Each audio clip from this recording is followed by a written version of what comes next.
How are you feeling today?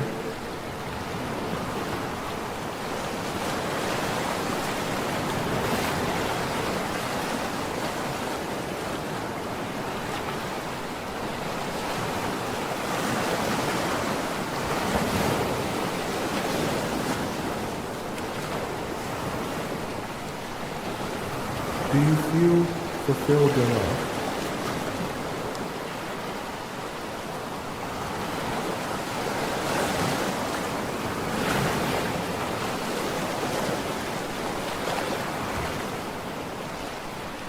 The show will begin in 4 minutes.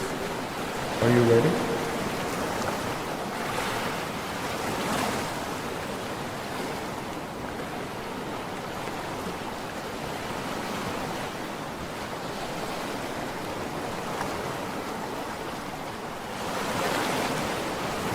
When was the last time you felt betrayed?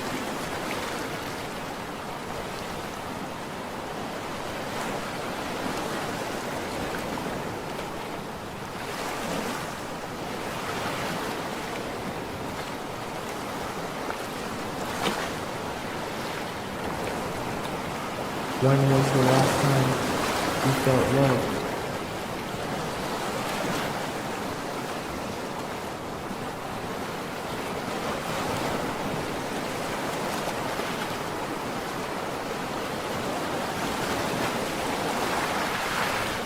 The show will begin in 3 minutes.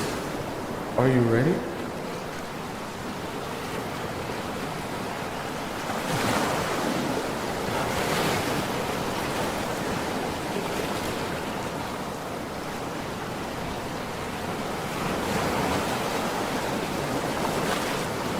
What did it feel like to be in love?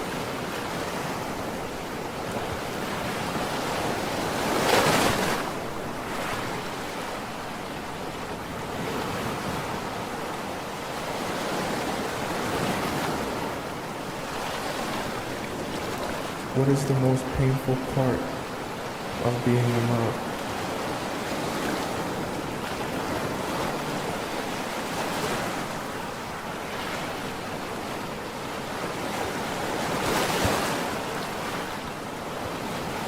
The show will begin in 2 minutes.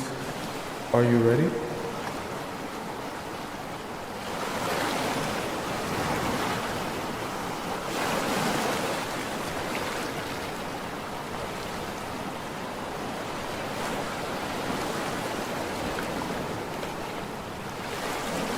Are you ready to be transformed?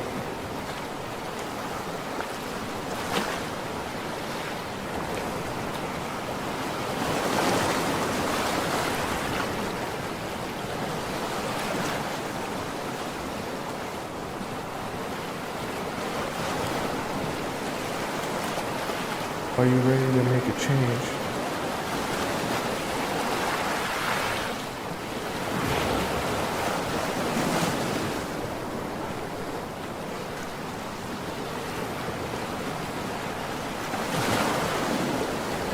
The show will begin in 1 minute. I hope you're ready.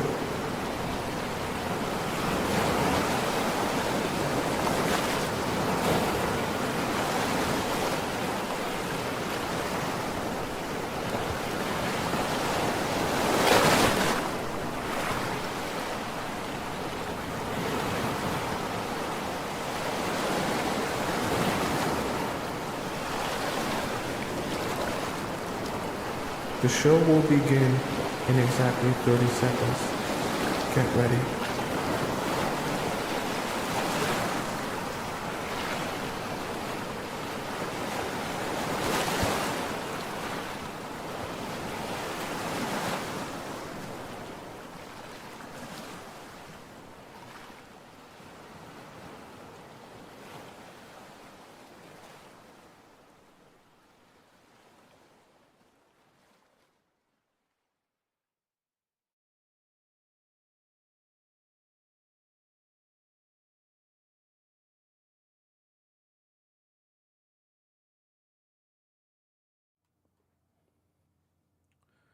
Have you ever been confused by what you might have said or done that turned a guy off?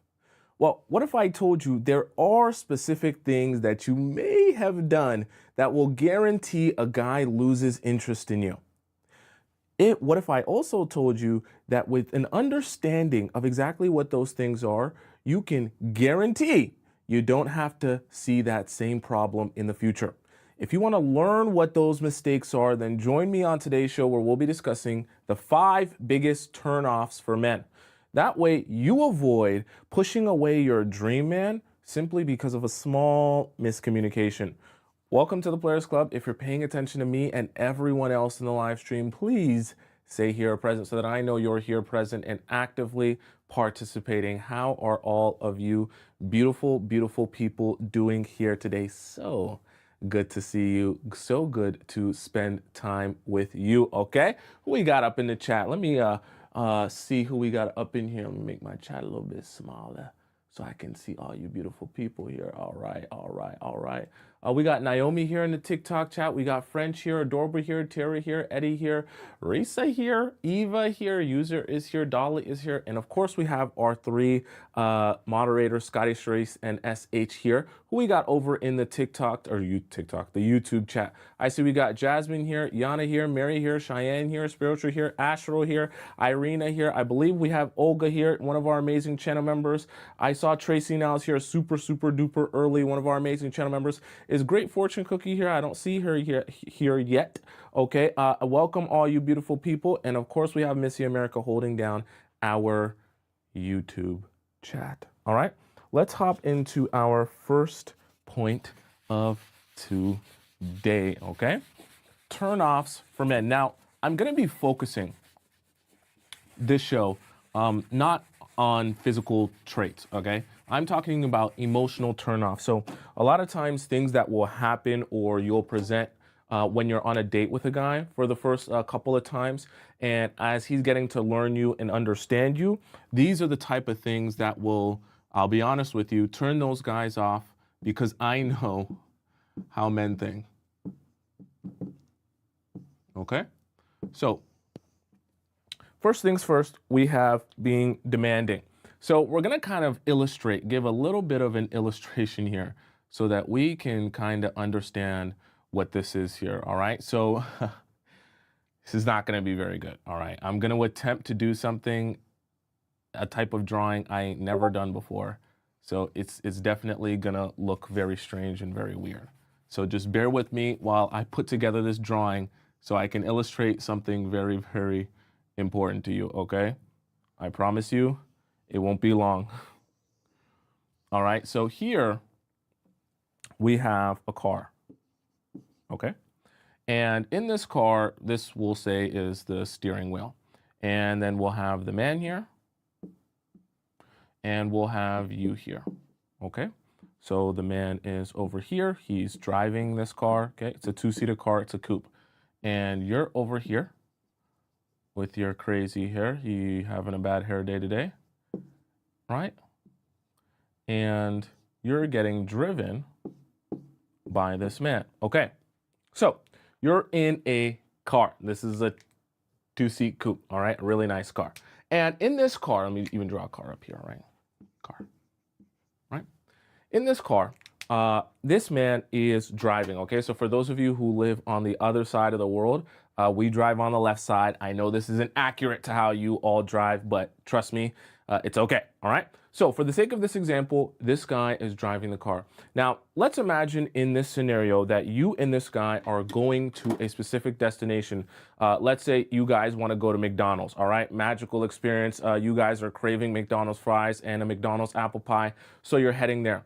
And on the way there, you're like, hey, I really don't like this McDonald's that we're going to. I don't want to go to this one that's in this area of town. It's a really bad area of town. That one's really trashy.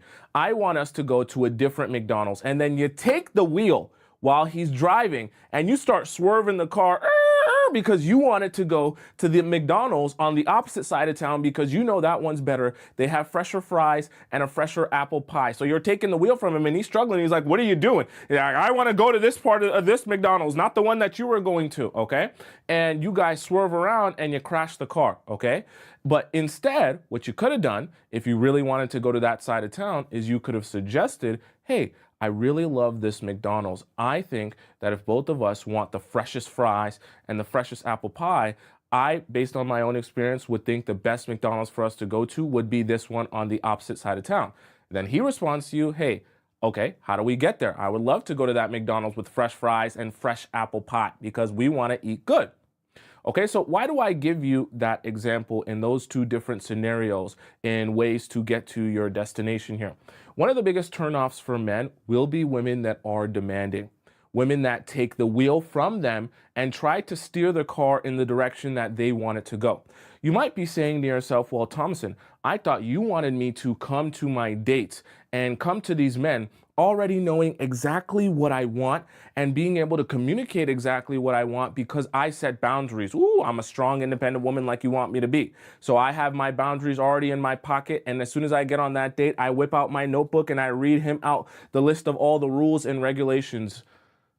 Except for men, it won't work very well for you.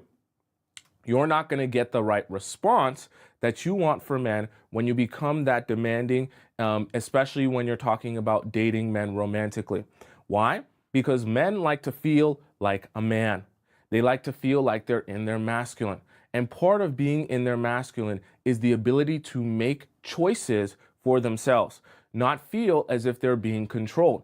So unfortunately, when you come to men on your first couple of dates and you come with your list of demands, hey, we're not sleeping together until 90 days. I want you to know that you have to take me to exactly 3.5 restaurants a week, and each one of those bills has to total up to $150 or more. I need you to know that on a weekly basis, you have to be calling me at exactly 9 p.m. for exactly 1 hour and 25 minutes. That's the only amount of time I have to talk on the phone. And you come on this date thinking, hey, I'm being very clear. I'm being very direct. I hear guys say that they like clear and direct and brutal honesty. I hear guys say they like women that don't beat around the bush or play games. So I'm doing the complete opposite of that by playing zero games and being super upfront and being super clear with what I expect and what my rules and regulations are, except that will always turn men off. Similar to you taking the steering wheel from the man in the example that I gave you and trying to turn the car for it to go exactly where you want to go when he's the one that's supposed to be the driver in the driver's seat making the driver's decisions, it's going to throw off the balance of everything that's supposed to be happening here. And rather than you guys getting to your destination safely to go to that McDonald's and eat you some nice warm fries and a nice warm apple pie, instead you end up crashing the car because both of you are struggling for power. Because the man who is supposed to be driving and supposed to be making the driving decisions in the driver's seat is now fighting with you for control of the wheel and control of the car. Okay? So the reason I say that is because I don't want you to make the mistake of thinking that just because you become more enlightened and understand more about relationships as you do more studying and you learn more about men and romance and how they think about things and how to get them interested, that you don't make the mistake of coming on the date with all of your extreme knowledge telling him exactly how you expect things to go. What you need to do rather than do that is to come onto your dates in your feminine energy. You have in your mind what your expectations are, but you allow him to make a choice of what he wants to do, how he wants to show up for you, the consistency in which he wants to show up for you, how much he wants to talk to you, how serious he wants to take this relationship. And you can be suggestive in the things that you enjoy when he is actually curious about the things that you enjoy and the things that you would like. But outside of that, you let him show up for you how he feels like showing up for you. And if it doesn't meet your expectations, then you choose to walk away.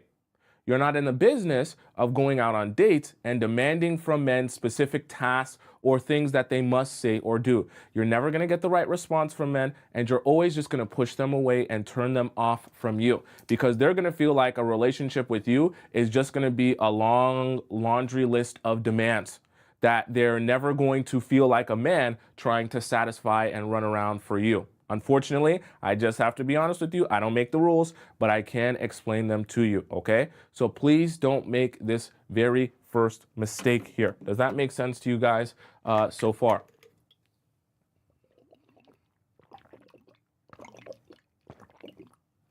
I'm thirsty early today. Sorry about that, chat. I gotta drink my water. I gotta stay hydrated. Okay? Are we on the same page? Someone said, "Don't crash the car, ladies. Don't crash the car." There's no need to stress yourself out. I know that dating is very important to you, and I know that finding the right man is very important to you. But it is true. No need to stress yourself out, and you gotta allow men to make their own choice when it comes to how they show up for you. You come on those dates with too many rules and regulations about how you want it to go, and you're not going to see the right response that you want from men, okay? Now, something that may or may not be some of you. And we kind of discussed this a little bit yesterday. And so I want to discuss this in a little bit more detail today. So here we have the man, and then we also have you here. So when you build a relationship with a man, obviously point number 2 is the keep around. So what are we keeping around? I'm going to explain it to you. When you start off dating a man, there obviously is going to be a connection that the two of you are trying to build. You guys are trying to build a connection with each other. I'm drawing you on opposite sides because that's kind of how you start. On opposite sides of the emotional spectrum, trying to become closer together, trying to grow your bond with each other, and trying to make this a real romantic relationship and a real strong connection here. Here's the thing though. If you meet a guy that is healthy, knows what he wants, knows what he's going for, and also knows that he wants you, and you're meeting an emotionally intelligent man, what's going to happen is when he comes on the date, as you have questions for him and you have things that you want answered, he will also be gathering his own bits of information as well. It's inevitable when you have someone who's emotionally intelligent. One of the mistakes you might make when you go out on your date, and this is something to take note of because you should address this so that you don't have to lie about it. When you go out on the dates, he's going to start asking you about your past relationships and past situations. Some of you might be in a situation where you're going out on dates with new people without having yet cut old people off. So when you're describing your situations or your relationships or your talking stages, you might have an ex over here.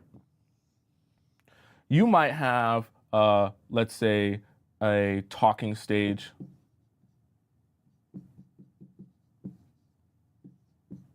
over here, right? You might have another guy over here. And you might have a coworker over here. But here's the problem. See, as you're expressing yourself and talking about your life as it currently exists and letting him know your own attachments, which we talked about yesterday, some of you are in a position here where you actually have a lot of ongoing situations. And I'm not talking about ongoing situations from the standpoint of just dating other people. I'm talking about situations that are lingering because maybe at one point you were romantic with that person, but now you're not really a thing anymore, but they're not really out of your life. They're still kind of in your life. And so you're sharing a friend group, or you're still hanging out every now and again, or maybe every now and again he'll message you or he'll call you. And see, the guys that are also emotionally intelligent will be good at extracting this information from you. If you have one of these connections in your life, right? A talking stage that is now kind of a friend kind of thing vibe now, or an ex that is still in your life in some capacity, whether you work with them, you're friends with them, you go to the same gym as them, something along those lines. The emotionally intelligent men will realize that you have this going on and they'll say, ooh, not the girl that I'm looking for, okay? I'm just gonna be super real with you. Today, the purpose of today's show, I know I'm always trying to help you guys to be more attractive to men and understand how they think. I have to be really honest with you. These are the things that men are even advising other men to be looking out for when it comes to dating. So when they come on this date and you're telling stories about your life and your relationships, and it's truthful, right? That you have an ex that you're still friends with, or you have a talking stage that is still lingering around and part of your friend group, and you're just being honest about your life and how it currently exists, what I need to explain to you is a lot of men will hear that and they'll say, oh, this is not the type of girl I should be investing my time and energy into because she clearly doesn't know how to cut people off. And smart, intelligent men will also say, I shouldn't waste my time because by the time I get invested into this woman, all of these people in her life are going to become issues. Because clearly, if at this point, while she's on a date with me, she has not cut this ex, this other man, this coworker, this talking stage out of her life completely, then I'm going to have to be the one that has to fight, scratch and claw to try to get her to cut these men out of her life.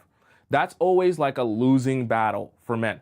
So a lot of times when they hear that from the very beginning, they immediately just say, thank you for telling me. Now I know to not even bother messing with you. Or what they'll do is they'll just categorize you as someone that they don't take serious. And I want you to be someone that they take serious. So I don't want you to present yourself like this, like someone who keeps around all of these different attachments, like we talked about yesterday, that are lingering, that were once romantic, but now it's no longer romantic, but they're still in your life.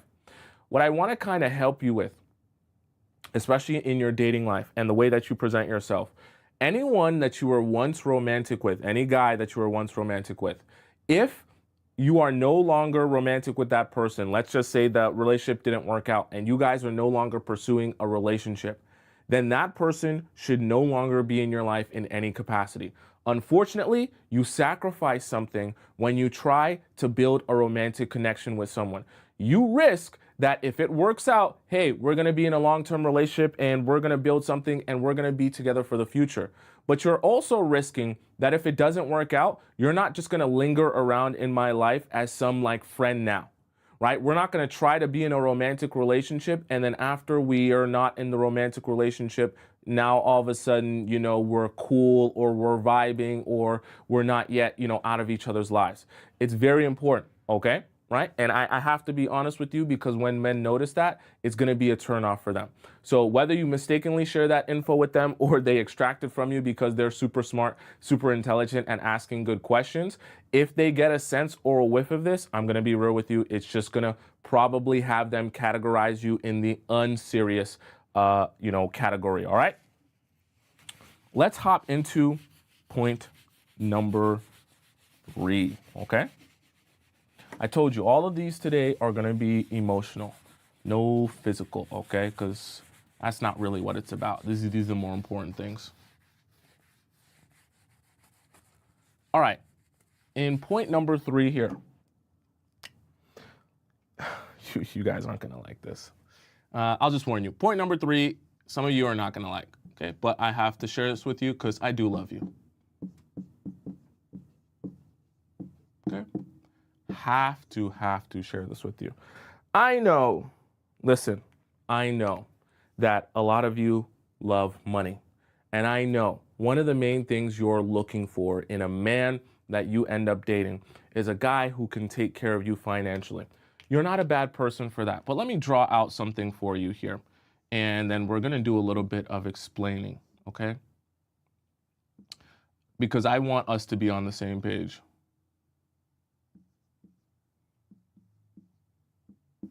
So let's put the man here. He has hair, okay? So he's a man with hair. And let's put you here. Beautiful, beautiful, nice, long hair on you, okay? And a nice nose. You didn't even need to get a nose job. It's just naturally like that. All right. So what I want you to understand is I know how much you love money and love a man with money. I also know how important it is to you that the man that you date can both protect and provide. Emphasis on the provide, capital P, all right? And there's nothing particularly wrong with that. But what I kind of want to explain to you is this concept where I want to help you kind of step outside of yourself so that you can attract the type of man you want, but understand the perspective that he has. What do I mean by that? When you go out with a man who has money, and he's able to take you out to Nobu and able to buy you nice gifts and able to take you on vacation and do a whole bunch of nice things for you. What you have to realize is you're not the first, nor hopefully you will be the last, but you might not even be the last person that he goes out on a date with. Meaning, he has experience with other women. If you take that into account, then you have to understand, what are most of those other women likely to come on dates with him and be talking about or be focused on if this man has money. I know I love money, but I also know a lot of other women are fascinated and interested in men with money. What's going to happen then is you're going to realize that the men with money have a lot of women in their lives who are very, very focused on their money.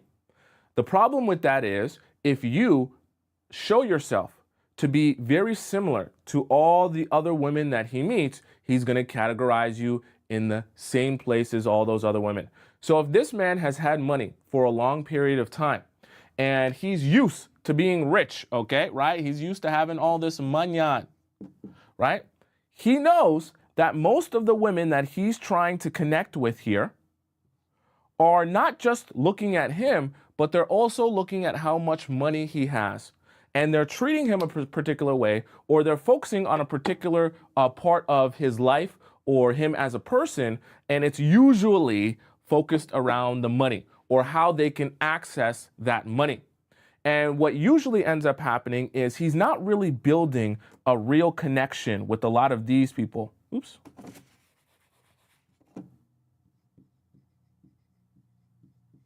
He's not really building a lot of connection with a lot of these people, because to build this connection, the focus can't be up here. The focus has to be in here.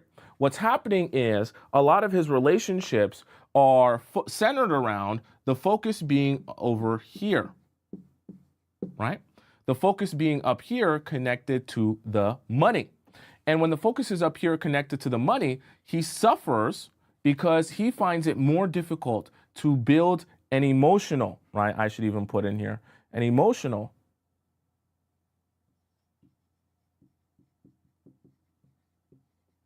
connection with you and the person that he's dating. So the reason I bring all of that up is because one of the mistakes you might make when you go and you date a baller, because I want you to date a baller. I want you to date a man who has money, who has resources, who drives a fast car and has a nice watch. I want all of that for you. But I also want you to understand that when you sit on that date with him, he has had experience before you. And if this man is a single man and he's had money, you have to understand that the worst thing for you to do is to present yourself the same way that all the other women that he's went on dates with have presented themselves. The best thing you can do in order to actually have that man take you seriously and want to date you and want to connect with you and want to build with you is to separate yourself from all those other women. So if all those other women are money focused, money centered, money hungry, going on the date, immediately talking about his money, immediately talking about his work or his job to get a sense of how much money he has, that will usually turn those men off. Because that's exactly what all the other women that have come on dates with him have been focused on. Now, I know you're probably asking a particular question here when you're thinking about this. You're saying, well, Tomisin, am I not supposed to go on a date and ask a guy about his job, ask him about his career, ask him about his life? Is that an inappropriate question nowadays? It's not. But what I want you to be more focused on, rather than getting an understanding of how much money he makes, I want you to ask him about his career as it relates to how passionate are you about your work? Do you love going into work? Do you love what you do? Do you love your lifestyle as it relates to how much time you're spending working? That is a much more emotional place to approach his career and his life from that doesn't seem like you're very focused on the money. Because the mistake that a lot of women will make when they go on dates is they'll talk about the career as it relates to, I don't care what type of entrepreneur you are. Just tell me what type of entrepreneur money you make. Is it 6 figures, 7 figures, 8 figures? Tell me how much you pull in a month and how much of that can you spend on me? How many Chanel bags can I get? How many Van Cleef bracelets can I get? How many nice gifts and nice trips can I get? Can you pay for my Ubers? Can you pay for my rent? Okay? I know that that's important to you and I want you to get that. But I have to be honest with you. When you meet men with the money, it won't be that confusing for you. Trust me, that's the other thing. When you meet a guy who has a lot of money, has a lot of resources, trust me, it won't be very hard to spot the guys with resources and money. You'll be able to hear it in the way that they talk. You'll be able to see it in their confidence. You'll be able to see it in the way that they disregard money. What I mean by disregard money is they're not so focused on pinching pennies, right? And you'll start to, when you get good at absorbing people and reading between the lines, you'll also be able to better spot men with money without ever having to talk about money. This is a good place for you to be in because now, instead of being so focused on the money, right, your focus with him can be on this emotional connection, right? And when your focus with him is on this emotional connection, all of a sudden, the way he feels around you and the way you present yourself is actually separate from the way he's felt around all the other women that he's gone on dates with. And now all of a sudden that he's building this emotional connection with you, he wants to give you access to the money, right? And he wants to show you the money. And rather than him trying to hide this from you, he wants to be generous with this because you're not focused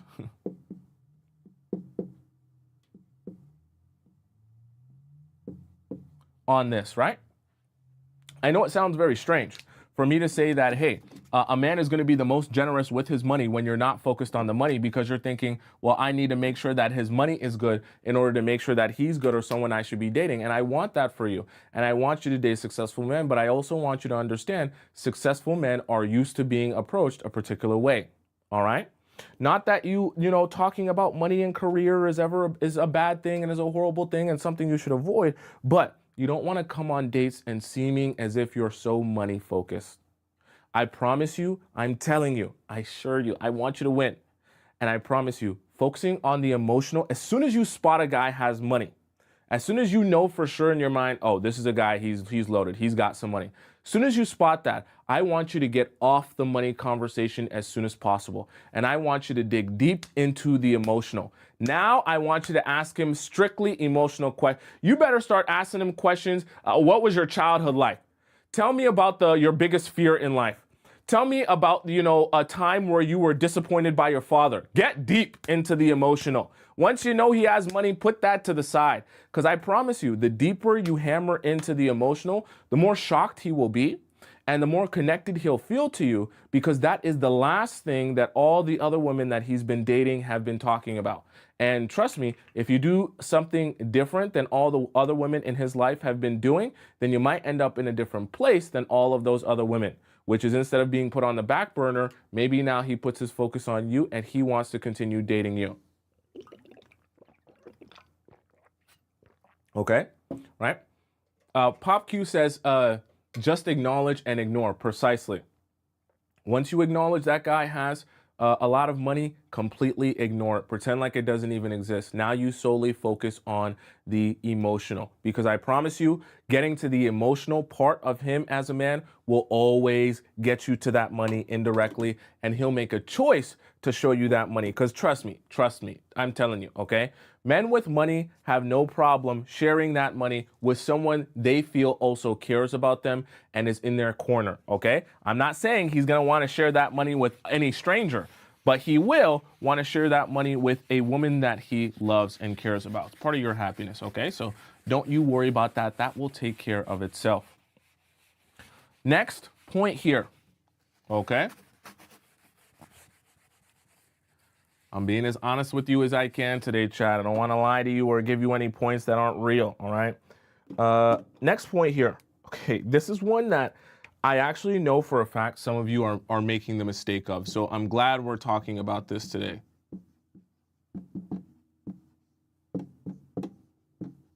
Okay. So something that might happen when you start dating a man, okay, is you do this. So we're going to call this the book of him. Now, when I say the book of him, I mean, when you go out on a date with a guy, and let's say you go out on a couple of dates with him and you're starting to like him, you're starting to vibe here, and you like the vibe that's going on while you guys are dating. So now you have a couple of expectations of him because you like him and he says, yeah, let's go out more, let's spend more time with each other, I really like our vibe too, and things like that. Now you're really excited. But now that you're starting to like him, Coco just said it in our TikTok chat, you become like an FBI agent. Then when you go out on the next couple of dates or the next couple of times you talk to him, you start saying things like, oh, you said you were gonna call me at 9:30 because 9:30 you would be home from work. But I checked your story and at 9:30 p.m., right, you were at the bar.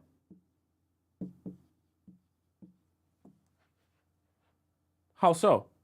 You know, you said that on Tuesday at exactly 3:45 to 9:35 p.m., you were going to be hanging out with your family at your mother's place. But I saw you out with your brothers and sisters, going out to some restaurant.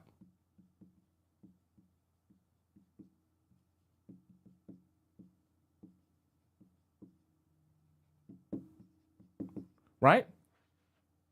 Oh, Thursday, you said that we couldn't go on a date because me and you, you just had something to do with work and you didn't have a lot of time. But I saw you on Thursday, from one of your friends' stories because I, was checking your best friend's story just to see what you were up to on the Thursday because you didn't message me that whole day. And I saw you were out to dinner with your best friend and some of your other friends on that Thursday when you told me you were going to be busy with the work thing. How so? And you go on and on and on about the things that he's been doing throughout the week and throughout the month that you are keeping tabs of. Now, this is something that you might think to yourself, oh, I'm just showing him how much I care.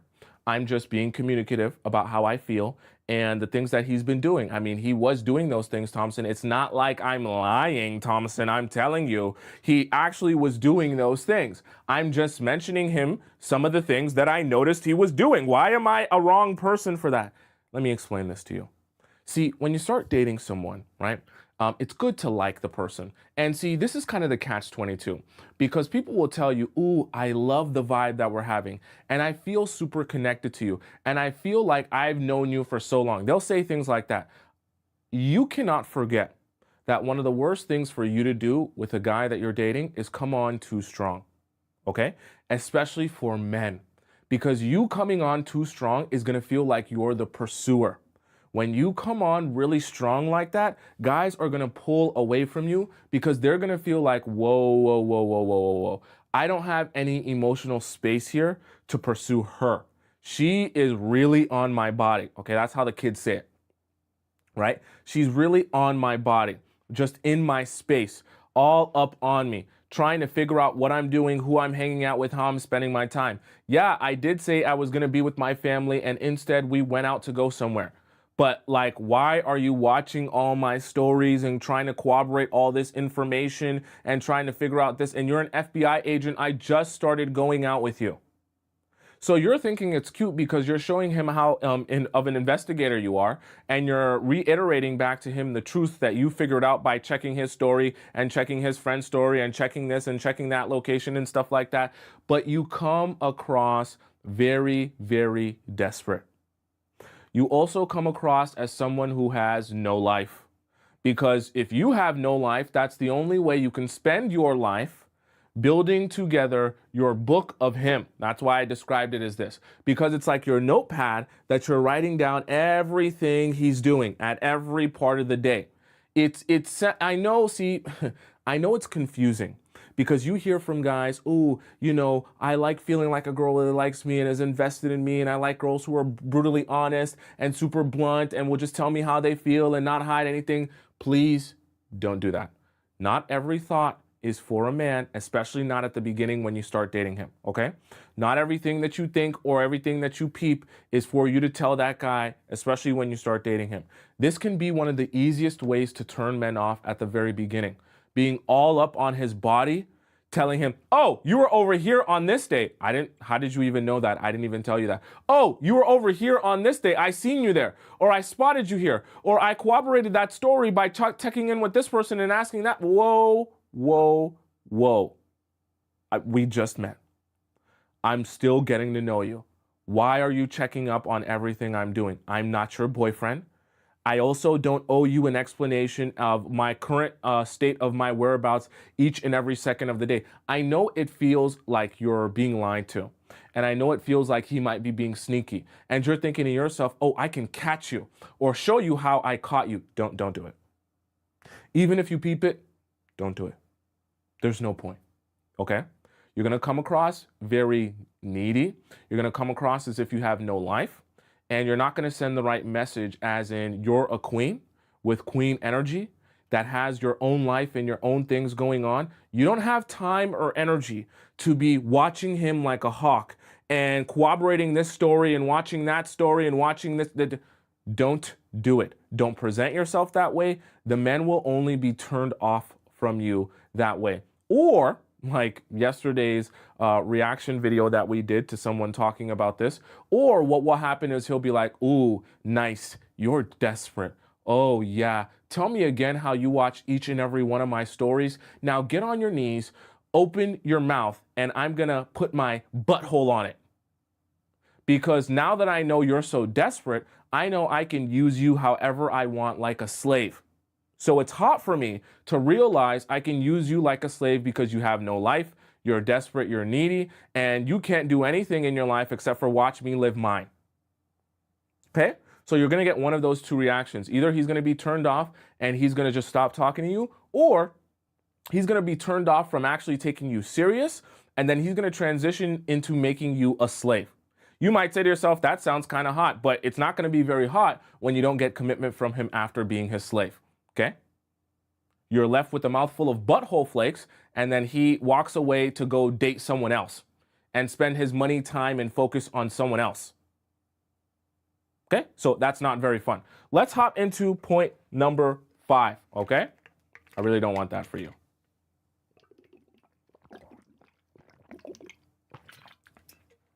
All right? Very, very, very serious. Okay? Please don't do this. Don't be keeping tabs on men. I beg of you. I beg of you.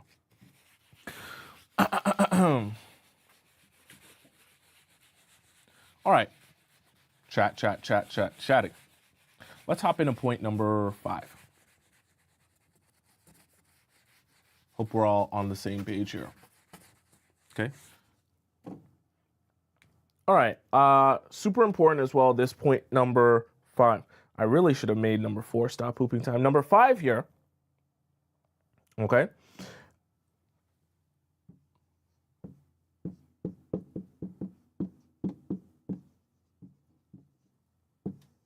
Okay, please. I love you. I care about you. I want you to see something in a visual sense so that we can all be on the same page. Okay?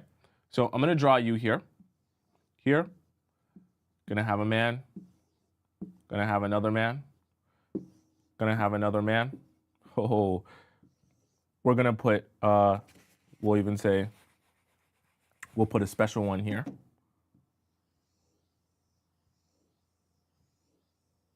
We'll make this one your guy. And then over here, we'll put more men. Right? More and more men. Don't worry, we're going somewhere very important that I want you to be able to visualize, which is why I'm drawing all of these like this, okay? Another man. And another man. Okay. So what I want to help you understand is the idea that it is always going to be a turnoff. I know you might not think this. It's going to be a turnoff to go on a date with a guy and start talking about essentially how the way that he's treating you or the things that he's doing for you on this date or in this talking stage, that he is the first guy to ever do those things. You might be thinking that you're making this a special moment for you and him to describe how, you've never experienced this before and this is so amazing and this is like a fairy tale to you because you could never have imagined a guy treating you like this. But what you're doing is you're painting a picture that he is the first man. That's actually a turnoff. Because what guys are expecting, if you're a super beautiful, this is you right here, okay? You're sexy, right? You're hot, right? You're valuable. We even put it here, you're desirable. Every guy wants you, which is exactly why they're all lined up here, okay? They're lined up here, crawling on glass, ready to sniff your butthole because they're so obsessed with you and they all need desperately to have some access to you. They're lining up just to sniff your seat after you get up. That's what they need. They're so desperate. They're fighting each other. It's like a war going on just for who can sniff your seat right after you get up. And what he's expecting, I know it sounds very strange, but what he's expecting psychologically and emotionally is that if you are all of these things, sexy, hot, valuable, desirable, there will be a lineup of men from miles and miles or kilometers and kilometers, depending on where you live in the world, right? And they will all be desperately waiting for you to get up from that chair so they can sniff that seat. They all need you. They all want you. And that's why I put your guy here, because he's thinking, since I'm meeting you now, there has definitely been many other men who have recognized how sexy, hot, valuable, and desirable you are, and they have also treated you like a princess and like a queen. And what probably happened is none of those men lived up to your standards. And they probably did one thing wrong and they got cast away because your standards are so freaking high, because you're so freaking sexy, hot, valuable, and desirable. I can't even believe it. So what you have to understand is, by virtue of this being you and this being the way that you're trying to present yourself, just with that association, that should also mean that there are men lined up to treat you correctly. So what you're making the mistake of doing, and this is why it's turning guys off, when you tell guys how, oh my gosh, this nice treatment that you're giving me is the very first time a guy has ever done something remotely good for me, what you're actually showing him is this. We're going to erase all of these men here. You're showing him that there is no one lined up for you. Absolutely no one. It's a barren wasteland with just him there as the only one ready to treat you right or treat you like the queen you are. See, the problem with that, though, is that narrative doesn't fit the narrative of someone who is sexy, hot, valuable, and desirable. You want to know what that narrative fits?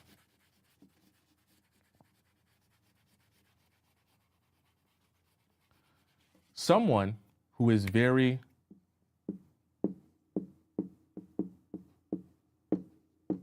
undesirable. Okay? Someone who is like trash. Okay? Someone who nobody wants. I'm not saying that you are that. I'm telling you that when you present this as if he is the first guy to ever treat you right in your entire life, you're actually painting the wrong picture of yourself. And subsequently, you're actually turning men off from you because they're thinking, I'm in a barren wasteland with no other guy for miles and miles or kilometers and kilometers who wants to treat this girl like a queen. There's no competition here. There's no one else that wants her. There's no one else that wants to be with her. So it's making me think to myself, if I'm the very first guy to ever want to treat her with some respect, with some dignity, and do things for her, then I'm probably not accurately depicting or understanding what her value actually is. I might be the one fool. This is what he's thinking of himself.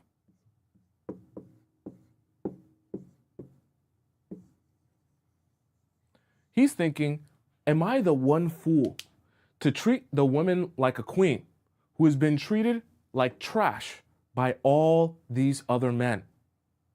Because he's looking around and he's thinking to himself, why is no one else lining up to be with her? Why is no one else lining up to treat her like a queen? Are they secretly looking at me doing all of this stuff for her and laughing and snickering at me because they know that they were able to use this girl and throw her and discard of her without investing anything into her, while I'm the fool, I'm the idiot that is the one actually treating her right after all of those guys have had their way with her? I'm not telling you this to be mean with you. I'm just telling you this to help you understand the psychology of men. So sometimes you might present yourself this way, thinking that you're telling him how amazing he is by sharing with him how no other guy would ever treat you this way or has ever treated you this way. But you're actually painting a very, very bad picture of yourself. Bad from the standpoint of, if you want him to actually think of you as valuable and treat you that way, you don't want him to see himself as the first man who has ever treated you correctly or treated you like a queen. So what are you going to do instead? When you receive good treatment from him, you're going to appreciate him for the treatment when you get that really good treatment and he goes above and beyond.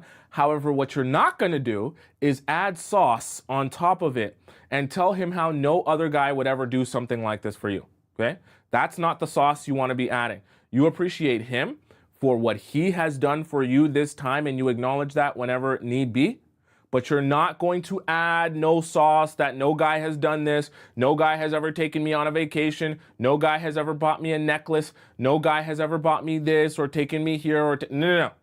I appreciate you for what you're doing. I see you, and I thank you when he's actually doing something, not just appreciating him for existing. Okay, we've talked about that in previous shows.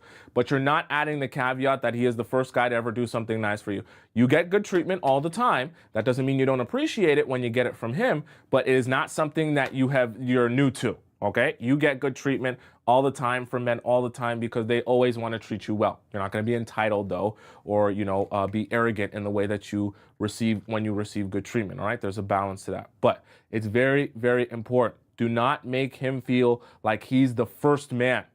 All right, it's not doing what you think it's doing. It's not romantic. Doesn't make him feel special. It makes him feel special in the wrong way. All right, does that make sense to all of you here?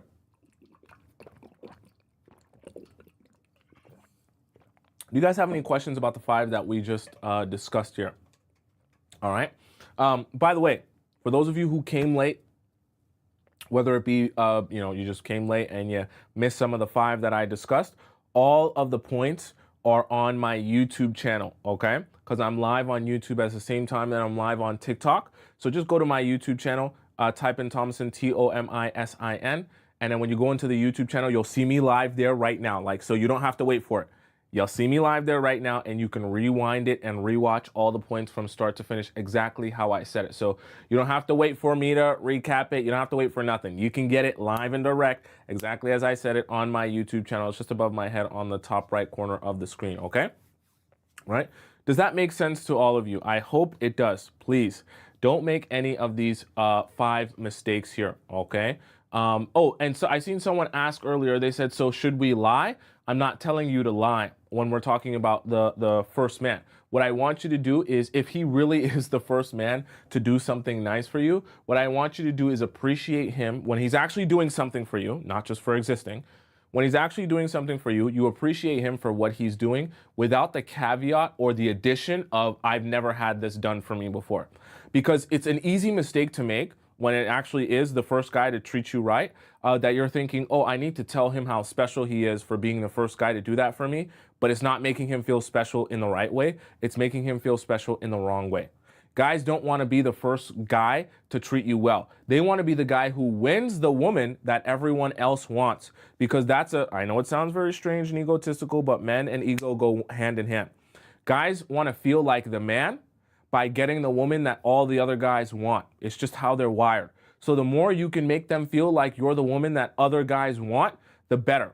And that also allows him to feel good about treating you correctly, okay? If he starts to feel like you're a woman that no other guys want, he will treat you as such, Okay. There's just a psychology for men to seeing other men be so in love with you and desperate for you that they say to themselves, I also need that girl. Because I want all those men to look at me and say, I'm the man for getting that girl.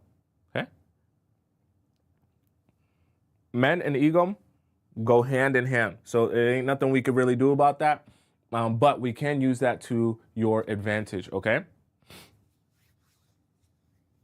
Jazz says, even better if you can show them that other men want you. Exactly. And we've talked about that in other shows before as well. That if you can show a man how you're desirable without actually making it seem like you're trying to do something shady, it's even better. Because trust me, anytime a guy can see that you're desirable from an indirect standpoint or from a third person perspective, he then gets to say, oh, wow, better get on my game. Because if I'm not on the top of my game, if I'm not paying attention to what's going on, some guy's gonna come out of nowhere and steal her from me. Okay? I know, sounds very horrible, sounds a little bit toxic that you have to do that for men to appreciate you. Like I always say, I don't make the rules, but I can explain them to you so I can set you up for success. Okay? May says, men needing male approval is crazy to me. It's the world that we live in. Men and ego are hand in hand. Men love women, but they also love other men. And I don't mean a romantic love. They love to know or that other men think highly of them. It's important to men. So the more you can kind of use that to your advantage, you can get what you want by making him feel the way that you know men want to feel as it relates to dating and dating the woman with the most value. Okay? Men like to feel like they're dating the woman with the most value, that all the other men will think that they're the man for dating the woman with the most value. Okay? Or a lot of value. You understand what I'm saying? So very important to understand that. LP Baby says, for point number 2, can we lie by omission? Just operate on a need to know basis. For point number 2, which was about keep arounds. No. My advice to you for point number 2, if you're someone who's actually keeping around an ex, keeping around a talking stage or whatever stage, my advice to you is to cut off the ex, cut off the talking stage or whatever stage so that it's not an issue. That is something I don't think you should be, just omitting, because I don't even think it serves you to have other connections going on that were once romantic and then be going out on dates with new people.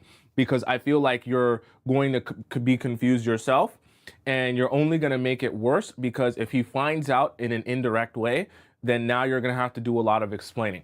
My advice to you, I'm not saying if you want to date multiple people at once, that's however your prerogative.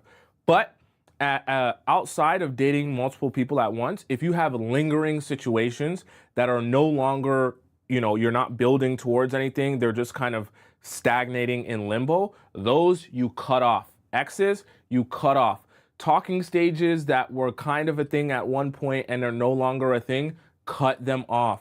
And when I say cut them off, that means no more contact, no more wishing each other happy birthday, happy Christmas, happy Hanukkah, happy Easter, nothing. Wish them nothing. Delete their number, delete your pictures with them, get them off your phone, off your computer, take the clothes out of your closet, cut them out of your life. That way, when you date new people, you're not having lingering reminiscences of other situations, okay? Nothing wrong with dating new people, but if you've already dated people and those situations haven't worked out and they're not actually out of your life, it just sends a message that you don't know how to properly, cut people off once you're done with them.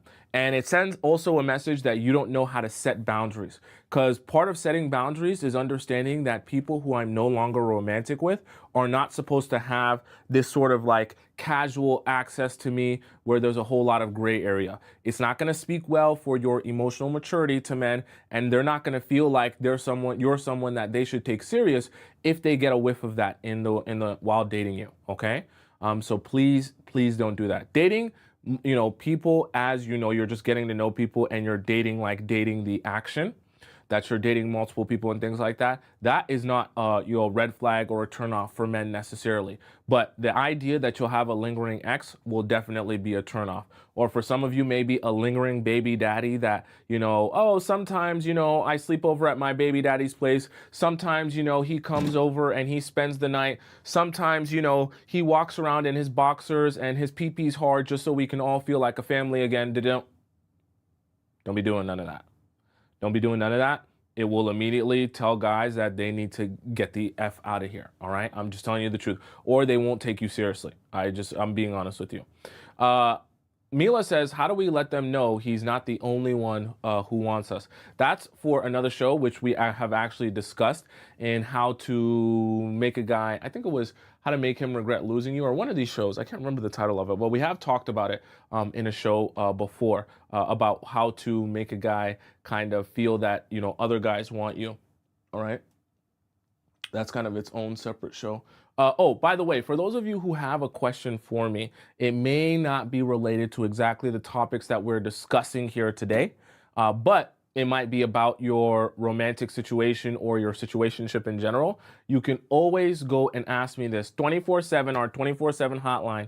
You get this hotline by going, if you're on TikTok watching, go to the link in my bio on TikTok, or in my description if you're watching on YouTube. Go to where it says private relationship advice, and you can type out your question, as many paragraphs as you want, send it in to me, and then I respond with a voice message, usually 8 to 10 minutes long, and I give you advice on your situation or perspective if you need that on your situation. And you can get that. It's 24/7 available to you at all times of the day for you to ask me a private relationship question if you want that. Okay. Gut says, focus on healing and wait until you're ready. That's good. Men out there who will help you build up. It's just hard to find. It is. It takes some time to find the right person. And as you heal and grow as a person, you will always get better. You always get closer to that end goal. Someone says, what if we live in different countries? Should I cut him off? My always advice to you guys about pen pal situations and long distance relationships is I would never advise you to be building a relationship with someone from distance. Unless that guy can be twice as intentional with you as the average guy, meaning he's prepared to plan out dates with you months in advance. If that's the case, then sure, go long distance if he really wants you that badly. Other than that, for the most part, these guys that you're in long distance relationships with will have a short distance relationship going on that's physical while he's talking to you. That's usually what's happening whenever you guys are building relationships like that. That's why I just advise against that. So yeah, that's my answer on that. Tiffany says, why am I finding it hard to cut my ex off? And how do I know I need to cut him off for good? I actually have a show that I just posted on my main YouTube channel about that, how to know it's time to let go of him. There are obvious signs of that, but obviously if he's an ex, that's kind of the main sign already. If you broke up already, then there's probably a reason you broke up, and he is your ex for a reason. So if he's your ex, you go ahead and you sever that tie so you can move forward. Chat, class, it's very difficult to move forward in life when you have things and attachments that are keeping you stagnant. I have to stress that so much because I know it's more comfortable and easier to just keep people around and have your entire life just be one large gray area, because then you don't have to actually provide yourself with clarity and answers. But I promise you, you'll only start seeing results in your life, in any aspect of your life, once you start becoming black and white with things. I'm moving forward in this direction, and anything that doesn't allow me to move forward in this direction, I cut out of my life. It has to be that cutthroat in your decision making. When your life is a whole bunch of gray area, you have this situation here and that one over here, and you don't know about this and you don't know about that, you never give yourself a chance to actually see the results and get to the destination that you want when it comes to your relationships. That's the honest truth, okay? It just doesn't work like that, all right? Someone says, what if it's a baby daddy? It's the same thing.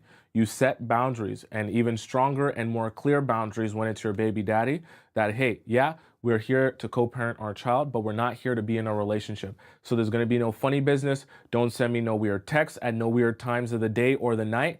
Don't think you're going to come over and sleep over. It's going to be none of that. And anything unrelated to our child, we're not going to be discussing, okay? Don't talk to me about your love life. Don't talk to me about the last girl you're dating or none of that stuff like that. Our lives are separate. The only time we come together is to involve our child, or if it's about our child, okay? And unfortunately, you're going to have to be that strict with the boundaries, especially when it's a baby daddy. Julia says, oops, let me scroll up here. Julia said, how to deal with a great guy with commitment issues. He just started therapy. Should I wait it out? My advice to you is to do nothing. And when I say do nothing is let him come to you and pursue you if he feels like he wants to pursue you. If he's having issues with commitment, let him figure out his issues with commitment. You continue to live your life. And if he eventually figures those things out and then comes to you ready to commit to you, then you decide for yourself if that's even what you want at that time. But you're not supposed to be waiting around, just not living your life because he is figuring his own stuff out. Okay. This isn't charity. All right. Please don't do that. So he is not a good guy if he has commitment, issues of commitment. I'm not saying he's not a good guy. I'm just saying your life doesn't stop for a guy who can't commit himself to, like, you're not a charity, right? You don't sit around and say, oh my God, I feel so bad for you that you can't commit to me. So I'm going to stop everything I'm doing, stop dating, stop living my life, stop going out, stop meeting people while I sit and I wait patiently for you to figure out your stuff because I'm like a charity and I feel so bad for you. Okay. Right? You don't do that. You don't do that. Nora says, oh, no, I'm saying it, not you. It was a question. Are you saying that you're the one that has the issues of commitment? If that's the case, then you got to figure that out. You got to figure that out for yourself. User says, what if I talk for 2 months with someone, but did not ask for a date, but we text every day and is very sweet? Anytime a guy is not asking you out on a date, nothing's happening. What I mean by that is don't assume your relationship is progressing because you text every day. Texting is not a real form of communication. I know it feels like a real form of communication. It's not. When I say that, what I mean by that is your relationship with that person is not growing because you text every day.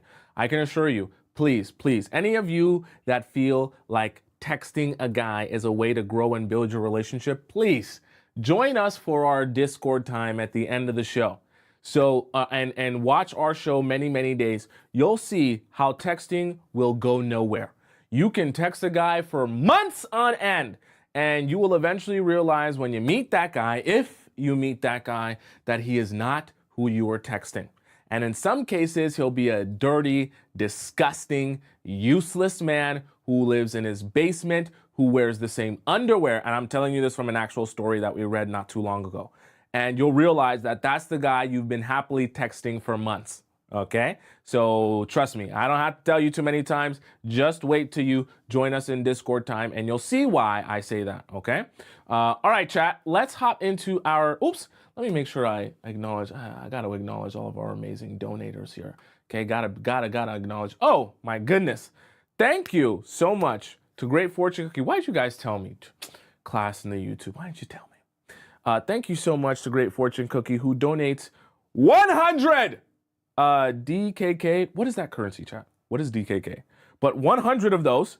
Thank you so much, Great Fortune Cookie. You are so generous. Let's give Great Fortune Cookie a nice round of applause in our YouTube chat. All of you, chat. Give her a nice round of applause. Thank you for that generous donation of 100 of DKK. So thank you. So sorry I'm late, you said. I'm late, my love. I already have a good reason, I promise. Take my money and forgive me. I forgive you, Great Fortune Cookie. Thank you for the generous donation. Jamie A. in the YouTube chat donates $14. She says, please bully me into cutting off my friend, guy I briefly dated. It's been 3 years. No pineapples, but he stays around. He will buy me things, invite me places, take me out. I know it's a bad habit. So the thing that I'll say to you, Jamie, okay, to help kind of change your thinking here is think of it like this. Every day that you don't spend moving forward and cutting these side, gray area relationship, situationship, half things that are not a thing anymore. Every day that you spend not focused on moving forward and on these other ancillary side situations is 1 day less that you get to spend with the eventual love of your life. So the love of your life is out there. Your perfect man, the guy that you've been dreaming of, that you want to be your husband, that you will be so extremely happy to be in a happy marriage and relationship, long-term commitment with. That guy is out there, and he is actually waiting for you to show up in his life, that you guys can start building your relationship. But every day that you spend in all of these situations that don't serve you, is one less day that you can spend with that love of your life. So think of it like that. It's not just you wasting time for the sake of wasting time. You're also zapping time and taking away time from the man who actually wants to treat you right and that you will be the most happy with. So when you think of it like that, you actually realize how much of a disservice you're doing to yourself by allowing situations to linger that don't allow you to move forward, okay? Because I promise you, that man that you're thinking of, that's the man of your dreams, right? He is emotionally intelligent, right? He is smart. He knows what he wants. He is intentional. So when he meets you and he realizes that you have a whole situation going on where a guy that you once dated is still in your life for 3 years and sending you gifts, he's going to meet you and he's going to say, oh, this is not the type of woman that I want to make my wife. So then you're ruining your chances of meeting that man of your dreams and having him take you seriously because of some guy who you met 3 years ago that you're not even taking serious in the first place. So imagine how much of a waste of time and energy that is, when that could also serve to work against you when you finally meet that guy that you really are looking for. So what's the point at that point, right? It's making your life worse, and it could actually ruin your perfect moment. Why even risk it? Why not just cut it off so that you can be ready for that man, okay? Right? It's a much better way to look at it. All right, chat. Let's hop into our next segment of the show. Our next segment is our React segment, where I react to TikTok videos that you all have sent to me across the world and across the universe, usually about love, life, and relationships. While I get prepared to hop into that, I'm going to bring my chair up and grab my headphones and clean up a little bit. You guys are going to watch an intermission video, so you're not watching me clean up. It's only going to take me a moment to clean up, but while I'm cleaning up, this intermission video is going to come from one of your favorites, Margarita. She's going to be talking about non-negotiable habits of feminine energy in women, okay? And I will join you all back in just a moment. Margarita, take it away. Early to bed and early to rise makes you healthy, wealthy, and wise. Okay, let's set aside the fact that everyone's mum and their dog and their granny used to tell them to get up early and go to bed early. If you want to be a woman who is in your success and in your element and living with your circadian rhythm, there is no wonder that everyone on their podcast, and as I said, your grandma, talks about going to bed early and waking up early. Why, you might say? Because if you adhere to the natural rhythms of your body, especially as a woman, what does that mean? That means your natural cycle. That means times in your life. That means the winters of the year as well, and the foods that are in season. And if you want me to go into that, I can. But I'm going to tell you something. It's really, really important to adhere to natural elements if you want to be a feminine woman who is in your element and is successful. Since I used to, listen to me, I used to go to bed at 1 a.m. and wake up at God knows what hour and wonder why I felt a bit off or sluggish or this one or that one or the other one. Let me tell you, if you go to bed as the sun sets, and I don't mean as the sun sets you fall into bed, but as it gets dark, your body unwinds, you turn off all the blue light, you use the red light, and you wake up as the sun rises. And the most important part is you repeat it in the same way every day. That will create a rhythm in your body where your body is ready for the day, it's excited for the day, it's honed, primed, and it's good to go. It definitely changed my success. Do you wonder why I wear a whoop and an aura ring? I'm showing them to you if you're watching this on YouTube, not because I'm a psycho, actually has become a psycho, but because I am so religious about my sleep and getting up on time and all of that good stuff. And let me tell you, I have a 4-month-old. If you are a parent and you've gone through the 4-month sleep regression, are you okay? Because I'm not okay. I've done it twice. I've got 2 children and I am not okay. But even with that, I am tracking my sleep and making sure that there is a rhythm, and I might not always hit it, but I go to bed early and I get up early, and I don't know how, but I get more done now than I did before this habit and before having children. How was it that I could not record 1 YouTube video a week before having children and not having any responsibilities? Tell me how. Pray tell me. I don't know how. And now I can record a podcast, a couple of YouTube videos, write a book and all that stuff. Why? Because I go to bed early and I get up early. Let me tell you, it changed something. Number 2, habit of feminine women who create success in their life is a positive mindset. The art of reframing is key. I'm going to tell you it as an anecdote because I could tell you, oh, the art of reframing, see things positively when they're not, yada, yada, till the cows come home. This is probably the busiest season of my life. I was talking to somebody, Okay, chat. a therapist. Thank you, Miss Margarita, for your insight. So amazing all the time. We're gonna hop right into our React segment here and start off with this video from a shirtless man. They don't care you can't eat. They don't care you can't sleep. They don't care that you've completely lost yourself and you feel like you don't know who you are. What you need to start doing is caring for yourself. You need to be the one to care about how you feel, to care about if you're happy. Start focusing on yourself and becoming the best version of yourself. And I promise your life will change. That's all for tonight. We out. Damn, he definitely went on a late night run, and that's the late night run thoughts. A run's really good, chat. I'm gonna tell you. I of all the workouts that I do, I always feel the best mentally after a run. It's something that it does to the spirit and to the mind. A good run, get that blood flowing. I'm telling you, some of you like, I hate running. I'm not doing that. F that. But I'm telling you, it's something that does to the mind. It'll always just make you see and think things differently, and you always have a more positive outlook on the day after a run. I'm telling you the truth. What's going on here? Who is it? I've been searching for you. You're the love of my life. Please marry me. About time. I love this. I love this because this is exactly how I know a lot of you are thinking, is that you're going to be at home doing nothing all day, just a day of nothing, watching Netflix. And that's how you're going to eventually meet the man of your dreams. Unfortunately, it doesn't work like that. It doesn't. It doesn't. The man of your dreams not going to come knocking on your door, which is why I always say, because you guys always ask me, oh, how do I meet the right guy? How do I meet these type of men? How do I meet the guys that you're talking about that I should be looking for? And my first answer is just take steps outside of your house and do anything. As soon as you step outside of your house, I'm not saying you got to be outside at the club. I'm not saying you got to be outside, at the bar or the whatever. But as soon as you leave your house, you give yourself the possibility of like meeting someone new.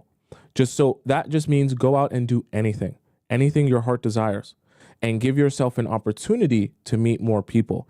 As you give yourself more opportunity every time you leave your house, that is, one of these days where you do leave your house, that could be the day where you meet the man of your dreams. And it's really that simple. I know you're looking for a complex answer, but it really is that simple. You can't meet the man of your dreams if you just sit in your house. And honestly, you're not going to meet the man of your dreams by, sitting on a dating app either. So just get that out of your head. It's not gonna work like that. You're not gonna meet the man of your dreams by just swiping on the dating app. Majority of the men on the dating app, they're not looking for a relationship, as ironic as that sounds, unfortunately.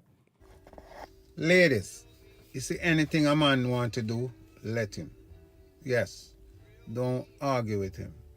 If you're talking to him and he said he has to hang up, say okay, let him go. All right? If he promised to call you, didn't call you, don't argue with him. Let him have his way. Yeah. It's when you behave like that, watch his reaction. Yes. When you behave like you don't care and you don't need him, watch his reaction. All right? Don't argue with him. All right? If he said to you that he want peace of mind, let him. Don't say anything to him. All right? If he said he want to go out with his friends, let him. Don't ask him where he's going and who he's going with. Just let him be. Yeah. Because we men, we don't like that. We like when you argue. We like when you're asking us questions. But the moment you're not saying anything, we're going to be curious. Yeah. So when a man make you a promise and he did not fulfill it, don't say a word to him. Because he didn't fulfill it. Don't say a word to him. All right? If he promised you something and he didn't bring it, don't ask him for it. He didn't bring it. All right? But when we behave certain way, as remember, ladies, we are intentional. Right?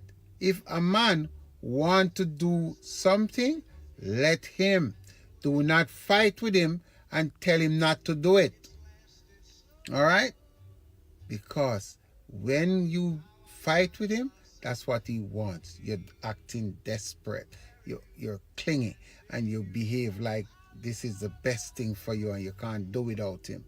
But if The other part of that too is when he's saying, that's what he wants. I don't want you to hear that and think, oh, that's what he wants, in the sense that that's what he actually would like, how he would like me to act, because that's how he'll like me more. No, that's what he wants, in the sense that that's how he's gonna feel, the most ego boost from you. That's how he's gonna feel the most valued towards you. That's how he's gonna feel like he really matters and feels like he's the man. Right? When you give him that reaction of, oh, you didn't call me. You said you were going to call me at 9 p.m. You called me at 9:02. What were you doing for those past 2 minutes? It's all just going to feed his ego. He's going to feel good about it. And you're actually going to be giving him a positive feedback loop for doing you wrong. Right? When guys do you wrong and your reaction is to act crazy, go crazy, call him out on it, tell him to do this and hog him and whine and all of that other stuff, you're actually giving him a positive feedback loop, because you're making him feel like he really matters, like he's the most important thing on this planet Earth. Imagine there is nowhere else he can go to feel that important, not even to his mom, that he can feel that important to another human being. And you're doing that for him at the times where he's doing the worst things to you. So if you're really thinking about how to punish him whenever he does you wrong, don't say anything like he said. Now he's really going to be saying, oh, I feel like I don't matter anymore. I feel like I'm unimportant. I don't like this feeling. I need to figure out how to stop feeling this way. Okay, it's a weird correlation, but it definitely works, right? And yes, that man is going to move on. And when I tell you he's going to move on immediately without even doing the work, without even healing, you know what? To get over somebody, you got to get under somebody. That's the saying, baby. I don't do all of that. I'm not finna dump that trauma on nobody else. Men do it because they're trying to quickly get over you. The whole time they can never get over you. You was the one. You was the one that left a mark. You was the one that just... You were that one, baby. You're not going to be easily fucking forgotten. But us females, we do the work. We do the work up front. We'll cry for weeks. We'll cry for months. We'll cry for a long fucking period of time. We'll be down. We'll be sad about it. But baby, once you get over that shit, Uno reverse. Now it's his turn. Now he's about to be crying and begging and pleading for you to come back. Oh, no. Go to the one you ran to, baby. Ain't no coming back. To the loo hoe. Healing can be a very interesting part of ending a relationship, because as you're healing, right, you're watching the other person that you ended the relationship with heal or not heal. And then sometimes you might base how much you decide to heal yourself off of how much that person is choosing to heal themselves. So if you see that your ex is going out and having fun and this and that, you might convince yourself that the right thing to do is go out, go to the club, shake your ass to Sexy Red. But stay the course, because what you're trying to do is not the same thing as he's trying to do.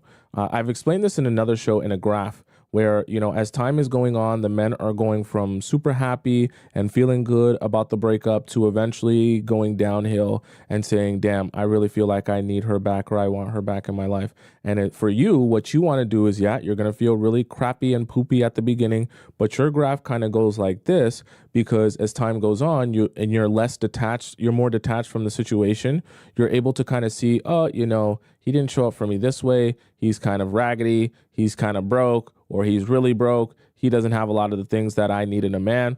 And now that I'm out of the situation and I'm not consumed by being with him and being in love with him, I actually realized that it's not that big a deal that we broke up. It's actually a great thing for me. So then you stop feeling bad and you start feeling better. And then now that's when he calls you. Okay. It's always when he calls you. People who cheat on their partner and then go be in a relationship with the person that they were cheating on their partner with always make me laugh. I mean, because it's a risk, right? It makes me laugh too. The logic is very flawed and very stupid, but let's let them go. Sometimes people will go where they think the grass is greener. And if you're on the other side and you're that person's new partner, it probably feels good to you, right? Like, yeah, I got this person to leave their relationship for me. I must be the shit. But in most cases, after everything settles and the hot intimacy and riskiness like starts to settle, it starts being like, I left my relationship for you. I left my relationship for you. And the new partner starts looking at him like, yeah, you really did that? That was kind of grimy. Like, what you mean? Like, I cheated for you. Like, I cheated on my partner because I wanted this relationship. And then it's just like, and suddenly they're not feeling that person no more. And the person's like, yo, stop playing. Like, I demolished my whole relationship, like, for you. And it's like, yeah, suddenly we don't have much in common anymore. People who do this to other people, like, they think because they found somebody else to be in their face and entertain them at the moment, they feel like, okay, it was so easy, I got away and I upgraded. But they're never mindful of the fact that they just showed somebody, this new person, exactly what their character is. And although someone might continue to be intimate with them and spend some time with them and pass a few days or whatever the case may be, like, people pay attention to your character and what you do to other people, because what you do to other people, you're definitely going to do it to them. Sometimes. Well, some people aren't that emotionally intelligent, so some people don't think of it that far along. But yes, that's very true. I want to ask you guys a question. If you, let's just say, because, you know, it's simple to say, hey, don't date married men or men in relationships. But trust me, in our Discord and in my private questions, lots of women still do it. But let me ask you all a question. Let's say you were dating a man who was married that you met in the gym, and you were dating him, and he eventually said, hey, I'm going to leave my wife to be with you. And he actually did do that. He left his wife to be with you. Would you be worried or easygoing about him going to the gym without you if you were with him after that? After, you know, you met him in the gym, and then, you know, that's how you guys started your relationship. After you guys get together, would you be okay with him going to the gym, or would you be very worried anytime he goes to the gym if that was your situation? Let me know in the chat. I don't care what they say. Men love self-centered women, okay? Get with it. Men love a beautiful, self-centered woman that's all about herself, okay? Because men put themselves first in everything. Women tend to put themselves last, especially when they start dating. They start putting what they want, their love, the things that they like, last, okay? So let me tell you some things that's none of your business while you're dating your man. His Instagram following list should not be any of your business. It don't matter who he follow. The pictures that he like should be none of your business. If he's looking at somebody else when you're out, none of your business. You need to be so focused, so self-absorbed on yourself that anytime where he's focused on someone else, he realizes that, oh, dang. Listen, men are natural hunters. Men will chase. Men will follow. When you stop giving a man access and things to you, then they change, okay? You trying to keep up and trying to talk to him and figure out why he won't come home, why he not answering the phone. Pull back. It's none of your business. A lot of y'all are afraid for a man to chase you. This is what I mean by this. Meaning, if you stop and you pull away your energy, you're afraid that he won't come back to you. And that's okay if he doesn't come back to you, okay? Move right along. He ain't that big of a loss. I promise you that. The quicker y'all realize that men do not love like women, the quicker y'all realize that men do not see relationships like women do, and they don't do things that women do. The way that we love in relationships is totally different from the way that a man loves in relationships. The way that we meet someone, first impression, men don't see it that way. Men love beautiful women. That's all they can go based off of is how you look when they meet you, okay? Now, this is what I'm saying by allow him to chase you. Pull your energy back. You know when you break up and you're all hurt and distraught about the relationship, and then you move on 5, 6, 7, 8, 10 months later, and then he pops up a year later all out of the blue because it's starting to hit him now. It doesn't hit them the way it hit us. And he comes back because you're not chasing him anymore. That's why. You're not chasing him anymore. There's other reasons, but I'm not talking about that right now. There's layers to it, okay? But the reason why is because you're not chasing. You're not looking for his attention anymore. You're not blowing up his phone. You're not calling. You're not stalking his Instagram list. You're not worried about what pictures he likes. Ladies, that's none of your business. Refocus on you. Take all that you're putting into him. She's very Southern. I can hear that. I like the Southern accent. She's very Southern. Okay. So one of the things that it makes me think about, actually, it's part of the reason why I love dating shows, because they kind of give you a firsthand glance. And I want to break down more dating shows on the show because they give you such a firsthand understanding of how people interact and what works and what doesn't. One of the things I always think of when I watch a dating show, there's in all these dating shows, they're always dating multiple people. And when you're dating multiple people, one of the worst things you can do, and everyone's dating multiple people, one of the worst things you can do is spend the limited amount of time that you have with someone else that you're also like kind of speed dating, and spend that time talking to them about their other connections.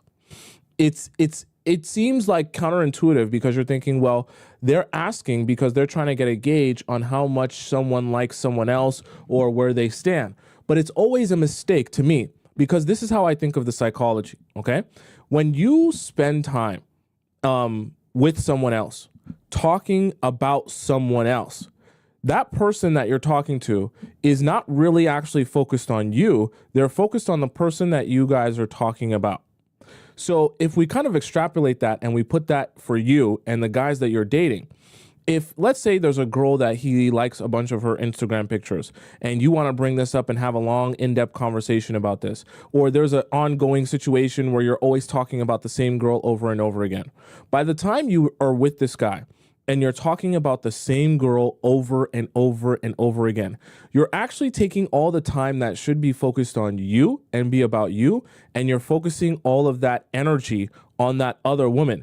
And you're actually implanting, this sounds very strange, implanting a seed in that man's mind that this girl is super important. Because not only maybe when he sees her at work or at whatever, that he spends time thinking about her or talking to her, but also when he's with you, he spends time thinking about her and focusing on her.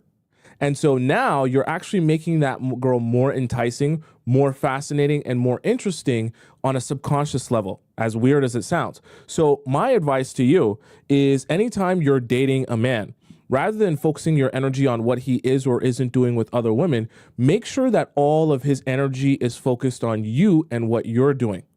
Okay? Now, I'm not saying you can't ask about exes and talk about exes and things like that. That's information you should know. But I mean in the sense of, worrying about all of these other, who was he dating with last week? Who was he going out with this time? Why didn't he call me at 9 p.m.? And where did he go instead of calling me at 9 p.m.? Because then what happens is you can let the other girls that may be trying to be in competition with you for his attention, you can let them spend all their time talking about you. Oh, why you never answer me when you're with her? But then when you're with me, you're always answering her text. You're always talking about her. You're always mentioning her. You never answer me or talk to me when you're with her. Let that be the other girl. Let her spend all her alone time with this guy or all her time around the guy that you like. Let her spend that time talking about you. Then when he's with you, he spends his time focused on you. Trust me, as time goes on, his mind and his focus will shift on the person he's spending the most time thinking about. I know it sounds very weird and very strange, but the girl who makes the mistake of talking all about the other women is only pushing him further towards the other woman because she seems like the most important woman. It's just how it works. Y'all know what I just love so much about being a girl or just playing with a nigga mom for real? It just be like, men really think like the shit that they be doing, like we just be sitting here like crying, crashing out, like even though we might do that, but we literally done up the score. I promise to you the score is even, nigga. I promise to you. And if it's not even, bitch, best believe I'm the one winning. And it be so funny. What's so funny about men is when we be like get even or we done up the score, the difference between a woman and a man is a man is gonna go fuck another bitch. But a woman, we ain't even gotta touch a nigga. That's the gag. We ain't even gotta touch a nigga. I'm talking about post a picture, baby, to score up by 10. I done went on 4, 5, 6, 7, 8 dates. Done asked all of them for $200. And I'm still gonna make you think I'm crashed out by whatever you done did. And then where men mess up at is y'all get to go cheat or whatever y'all doing, and then y'all be having the fucking baggage with y'all. Like, y'all fuck with bitches, and then now this hoe going through your phone, now she texting me and shit. Like, as a woman, if we up the skull, baby, you're not even gonna know about it. You better hope. But then, as the kids say, up the skull, and then actually move on, though. That's part of upping the skull. upping the skull is not just not crashing out. It's not crashing out, but then actually moving forward. Not, you know, saying, oh, I'm not bothered, but then you still allowing this guy to talk to you, allowing him to come around, allowing him to even feel like he has access to you in any way whatsoever, right? Really and truthfully upping the skull on guys is making them realize that they have no access to you anymore. Not that they can, you know, there's some sort of game or back and forth here, right? Like when you get the one up, you have to stay one up forever. So when guys do you dirty, okay, and they do you super dirty, super crazy, your way to up the skull is by going and moving forward, not at all coming backwards. And you don't even see, the thing about it is when this is we're going deeper here into spirituality, but one of the 48 laws of power, the book by Robert Greene, one of the laws of power is to basically never overstay your welcome when you already have victory in hand. So the way that kind of translates here is once you already get your win by moving forward and, you know, being the baddest bee you possibly can, no need to think about how you're going to gloat in his face or how you're going to get your moment where he begs for you or he tells you how much you mean to him and blah, blah, blah. No. You just understand that you've got the win by moving forward and bettering your life and bettering yourself and becoming hotter and sexier. That's your win. You don't need him to validate you by telling you how much he wants you. You don't need to have one last conversation with him for closure. You don't need to have a one last nothing. You just move forward. Okay? She using both hands. Then she stepped back, switched to no hands. Then stop, look you in your face with the Spider-Man lip. Now I show she using both hands. Then she stepped back, switched to no hands. Then stop, look you in your face with the Spider-Man lip. Now I show she. I'll say two things. One, this is true. But number two, when you become a man, you realize that this is actually a mistake if you like the girl. So notice that this says when you explain to the bro about the eater. Sometimes, so part of maturing as a man is realizing that this isn't cool from the standpoint that you're making a mistake if you do this with a girl you care about. Because what you're actually doing is you're actually selling your boys on this girl. Like, not selling the girl, but you're selling them on the idea that they should go and try this girl when you tell these stories about girls like this. So the mistake here that guys have to mature and realize is don't advertise the girl, even if she does do this for you and she does, you know, have that gawk 3000. If you actually like the girl, you don't advertise her to other guys. Because that's a mistake. You're actually enticing. I know it's your boys, and girls might be thinking, what? Why would guys do that if that's the girl that's the thing. When you advertise your girl or the girl that you like, guys are assuming you're advertising her because they should get a try, and you're making it very enticing to them. So you get a very confusing situation as a man where you might like a girl, you're advertising that girl to your boys, then they try, they might succeed, and now you're all bent out of shape. I know it's something that's unrelated to some of you and you guys don't care about or is not relevant to you, but it's just something that makes me think about situations that I've seen happen a lot with, just other friendships and things like that. It's a grave mistake as a man to be doing that with the girl you like. If I can offer you any piece of life advice, it would be this. The moment you see things for what it is, do not unsee that shit. What is happening is what it is. And what it is what is happening. There is no benefit of the doubt. And there's no excuses. The moment you start seeing how people What is she drinking, chat? Man, my brain's too weird. I noticed the wrong things. What is she drinking? handle you and fuck with you, I promise the moment you start seeing it for what it is, you'll stop spending time in places where you're not respected, places where you're not loved, places where you're not protected. If I can offer you any piece of life advice, it would be this. The moment you see... I actually try and help you guys do that, I would hope. Dating for a much more detached standpoint. And it's weird because I think it was it a Discord message that we had I think it was a Discord message we had either yesterday or the day before, where someone was sending in a message and was like, I'm dating a guy, but now that I'm dating this guy and I've been learning from your show and things like that, I just feel like I'm just kind of letting him do as he pleases. Like, if he wants to call me, he'll call me. If he wants to ask me out, he will. But I just don't feel that bothered. And I feel kind of guilty because he's expressing how much he likes me. But I'm just like, okay, like, cool. And I kind of feel weird about that. And it's funny because when you start becoming more aware of the things that will happen in, your dating life and why they might happen, you have less anxiety about dating and about guys. So when you're dating guys or you're meeting a new guy, even if he's cool and he's a lot of the stuff that you like, you're just kind of like, oh, I'm chilling. You'll show up if you choose to show up. And if not, I'm not really that bothered. But it's a very kind of sobering place to be, because then when you're observing guys, you're observing their actions and the way that they treat you. It's just so much more obvious to you. You're not going to be in like silly fairy tale love obsession, like you're in a music video type of love with the guy, but it's okay. You'll realize that you feel better in the long run for analyzing and observing people for who they are and not being in a fairy tale for 1 to 2 weeks and then having a crash landing. It's a much more stable and emotionally stable place to be in when you're dating, that you can just be like, oh, I like you. I like your vibe. It's okay. We'll see how the vibe goes. We'll see if the vibe continues, and you'll make a choice on whether or not you choose to pursue me. Either one is not going to make me lose any sleep. Okay?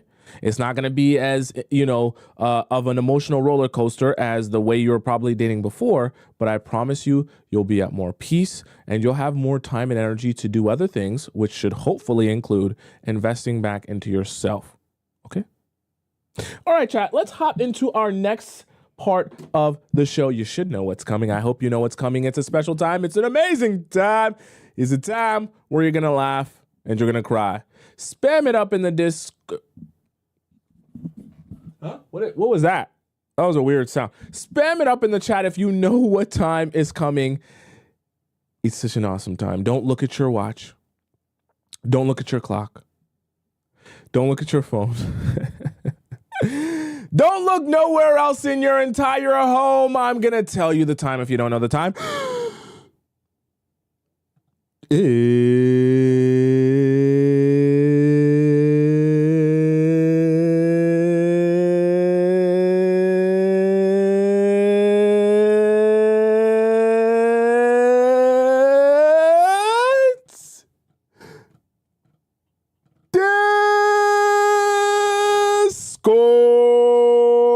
Discord time. Yeah. We got to make like a theme song for that. Someone who's good at music needs to make me a theme song for Discord time so I can put it on the show. All right, let's hop into our Discord segment of the show. For those of you who have no idea what that is, I'm going to explain this to you right now. So Discord time is where all the amazing members of our Players Club Discord community get an opportunity to ask me a question about their situationship or their relationship, and I answer it live on the show. Now, there are a couple of different ways that you can ask me your question, and I'm going to explain them to you right now. So first, you can send in your question to our free relationship advice forum. You just drop it in to our forum here by going to the link in my bio on TikTok or the link in my description on YouTube. Put your question when you click our Discord, Players Club Discord, go to the relationship advice forum, and then you can drop your question in here. Make sure you format it correctly. Now, you see all these highlighted questions here, right? You see how I'm scrolling through all these questions? These are questions that I have not answered yet. So there's a queue of people, and it's a first come, first serve queue. So when you drop your question into our free section, you're going to be in a line of people, and you're going to have to wait till I get through all of these before I can get to yours.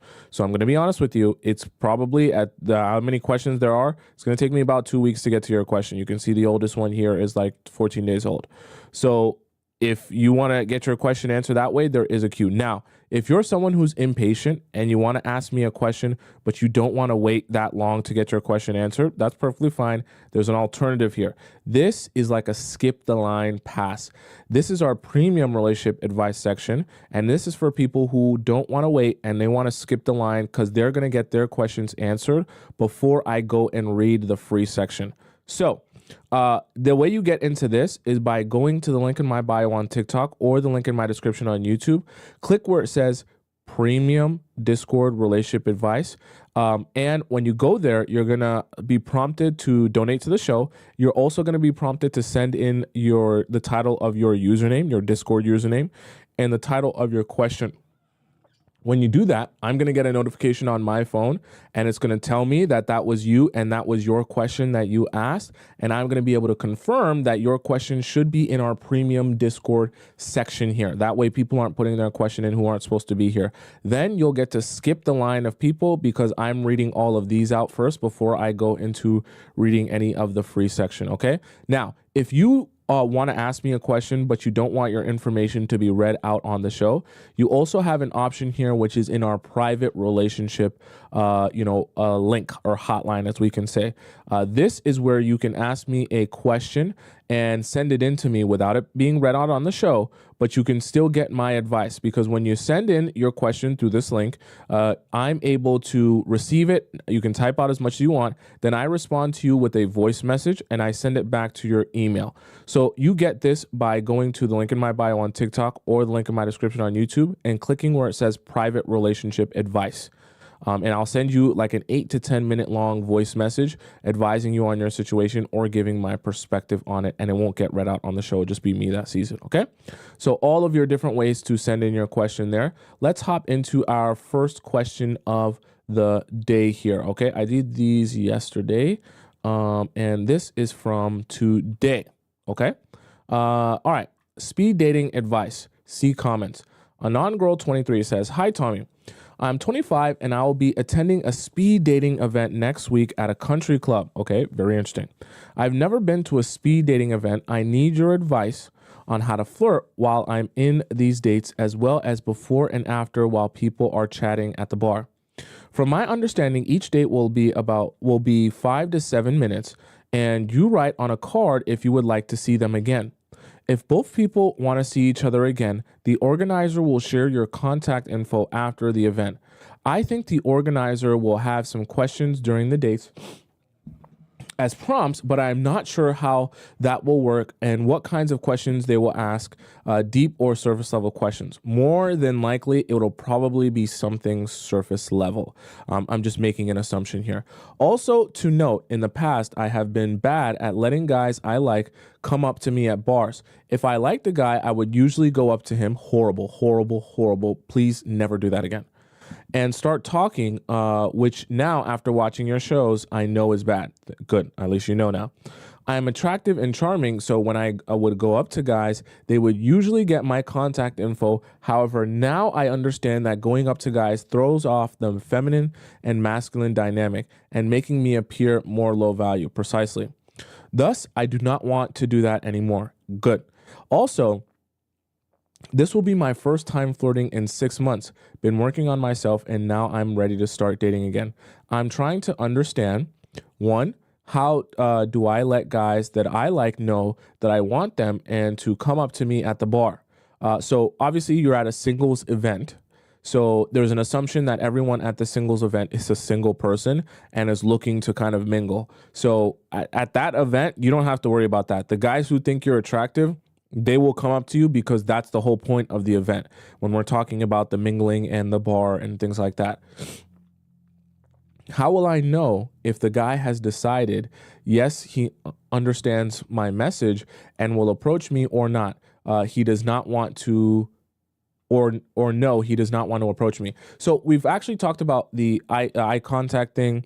Refer to my show where I talk about how to, I think it was how to flirt with men, right? Or how to turn men on without touching them.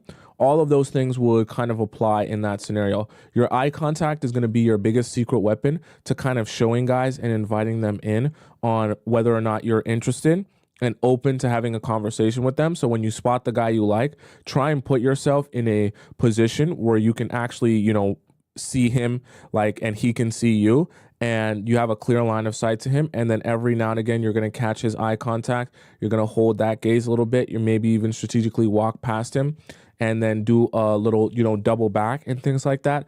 And that's going to be your sign to him that he can approach you. But outside of that, you're not going to be approaching any guys at the bar. You're not even going to say, come here. None of that stuff, okay? From there, that's where you allow them to approach you. So eye contact is your biggest secret weapon. During the speed dates, how do I make myself as attractive as possible in order to maximize my matches? I know I should try to get as much info from him and say as little about me. However, it's kind of difficult in the speed dating format. I don't know how in-depth questions are going to be asked during these dates, and if they expect both women and men to answer the question. How do I make myself look better than the other women in there? I know I need to bring it girl energy, but what will make me stand out against the other women? Do you have any tips or tricks? So my first tip or trick here would be to not ask the question that everyone else is asking. The number one easiest way in an event like this that is for speed dating to make yourself unmemorable, right? Or forgettable, I should say, is to ask the exact same question that all the other women at that same speed dating event are asking. So I know that for the purpose of making it easier for everyone, they're giving you a list of questions that will just be, cookie cutter that everyone can ask. Don't do that. In fact, my honest advice to you is if you really want to stand out, don't ask any of the questions that they have on that template there. Why? Because you don't want to put yourself in the same group as any of those other women. My advice to you would be to refer to my show where I talk about questions to ask on a date and ask those. So for example, one of the great questions that you can ask is, if money wasn't an issue, what would you spend the rest of your life doing if you had nothing but time? That's a great question that digs a little bit deeper, makes some people think. And a lot of times people can get lost in their answer or thinking about the depth that they're going to have to go through in their answer. And they'll forget about answering your question. It's also going to throw them off from the typical expectation of, I'm expecting the question you're going to ask, and I'm already anticipating the way I'm going to answer it. Now, all of a sudden, you've thrown them off of their kilter. And it's good because in a speed dating event, that's what makes you so much more memorable for asking a question that no one else has asked. And it makes you so much more intriguing, especially when that question is very emotionally focused and really makes someone think about themselves or their own life. Okay, so that's number one. Another type of question that you can ask is, in your growing up or just in life, what has been your biggest fear, right? Or just what is your biggest fear overall as it relates to, your life as an adult? And some people might say things like disappointing my father or disappointing my, parents because they work so hard to bring me to this country or whatever the case may be, right? These are kind of like deeper questions that are going to go, force someone to really think deeply about themselves, but it also make you seem like someone who just cares more or, is thinking on a deeper level. And it's great to be that type of person because it makes you a lot more memorable than what everyone else is probably going to be asking. Hey, what do you do for work? Hey, how old are you? Hey, what was your last relationship, right? Like, those are going to be kind of the more surface level thing most people are going to be asking, right? What can I do to practice in preparation for the event next week? So my advice, based on what I just told you, write down about 5 to 6 questions that are deep and nuanced that someone would actually have to really think to answer. So things like I just suggested, and then you can come up with more on your own. Focus their questions to be around some sort of like childhood, an experience that they've had that they would have to go in depth about, or something that you would ask if you were in a therapy session. I know it sounds like way too deep for a speed date, but that's actually the key for the speed dating event, is that you want to ask questions that are so deep, so nuanced, and so outside of the norm that everyone else will be asking that you stand out by virtue of just your questions alone. And then by the time you're an attractive woman, you just seem like such a more intriguing type of woman than all the other women that are at that speed dating event. An event like that, it's all about standing out. You can't look like you're a part of the crowd. I would appreciate an in-depth episode specifically on flirting and getting guys that want to approach you.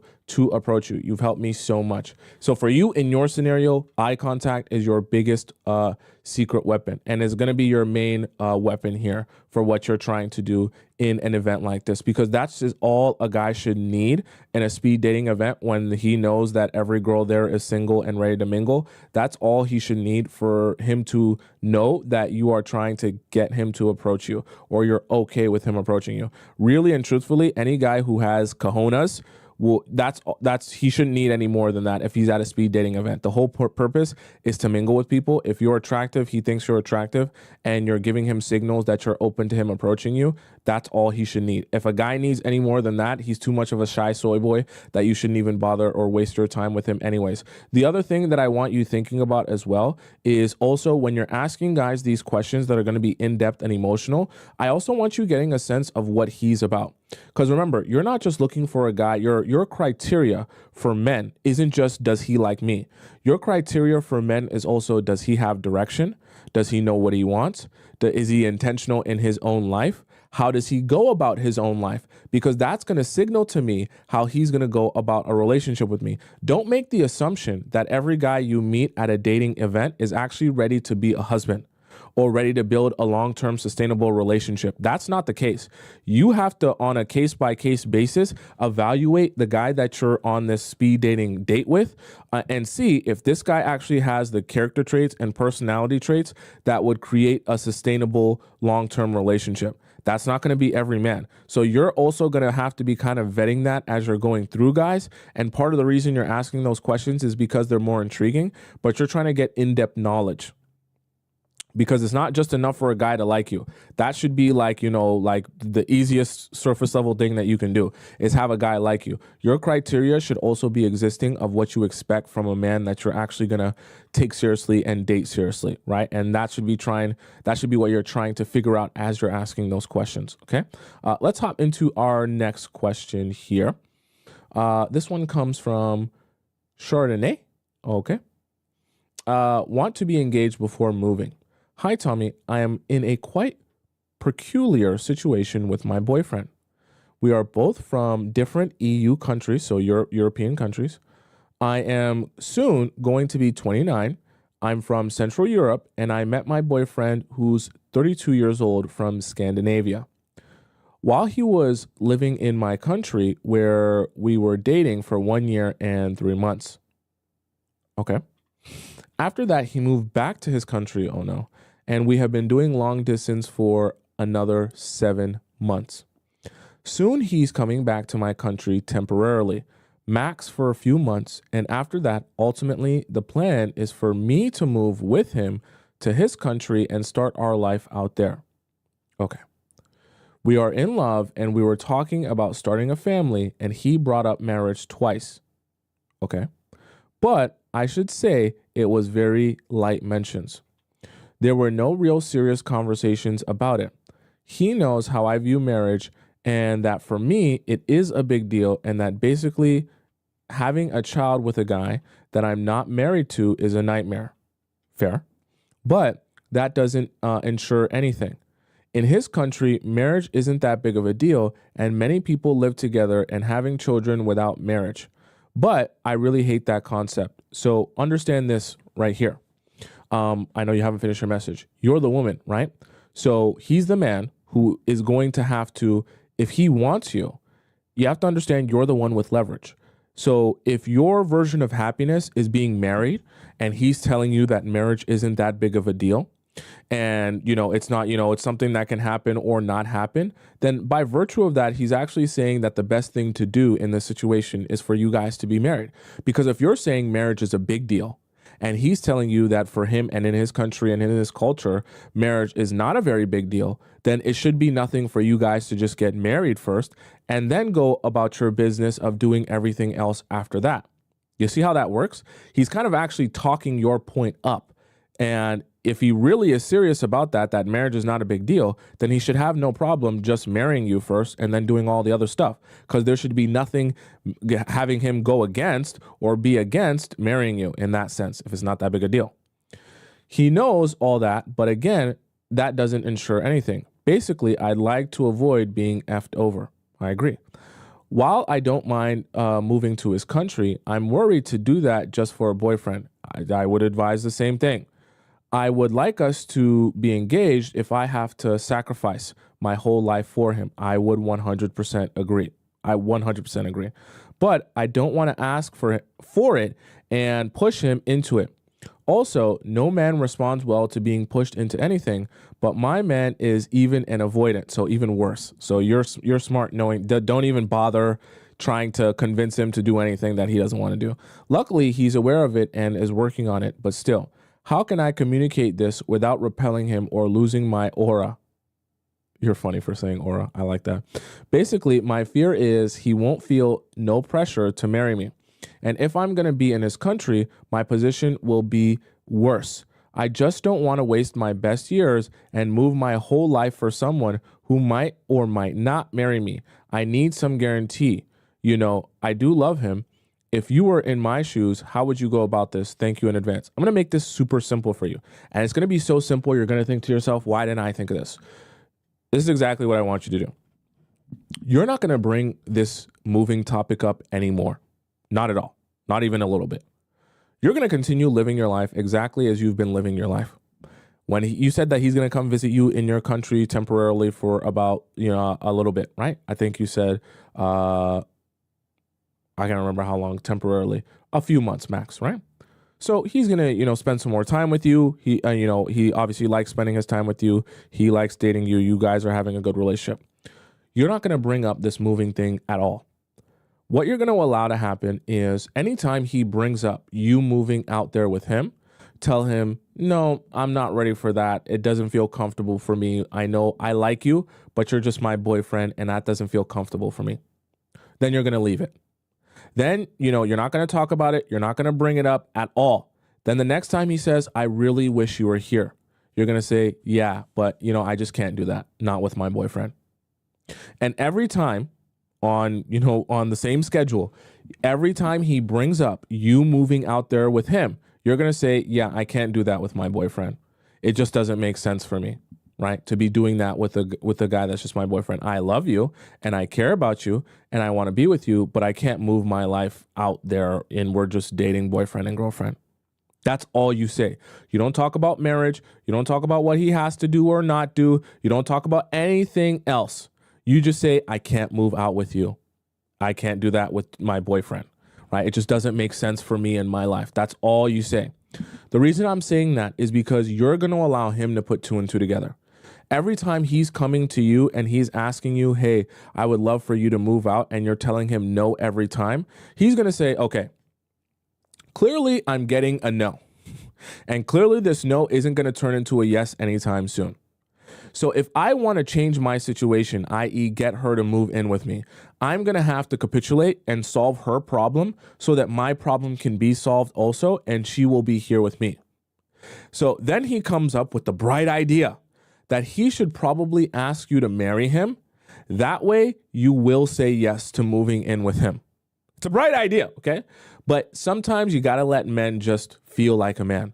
Like he came up with this bright idea. Then one day he'll say, you know what? I love you so much and I care about you so much. And he'll get on one knee, or maybe they don't get on one knee in your culture, right? And he'll propose to you and ask you to marry him as his bright idea to get you to move in. And you just say, oh my gosh, wow, you're asking me to marry you and now you want me to move in. I would have never thought of this bright idea that you could do this and actually propose and get a ring, and that could be the way that we could live together, and it could be all, dandelions and sunshine, or roses and sunshine. Wow, you're so smart and you're such an amazing man.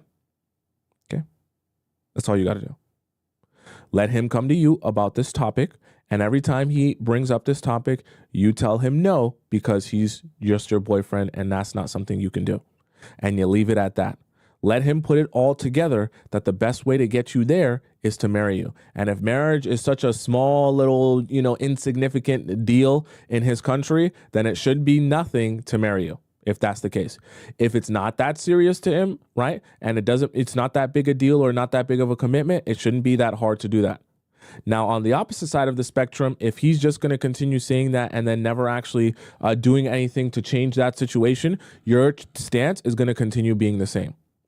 I know it kind of sounds a little bit like you're holding the situation hostage, even though he's your boyfriend, but that's sometimes what you have to do with guys.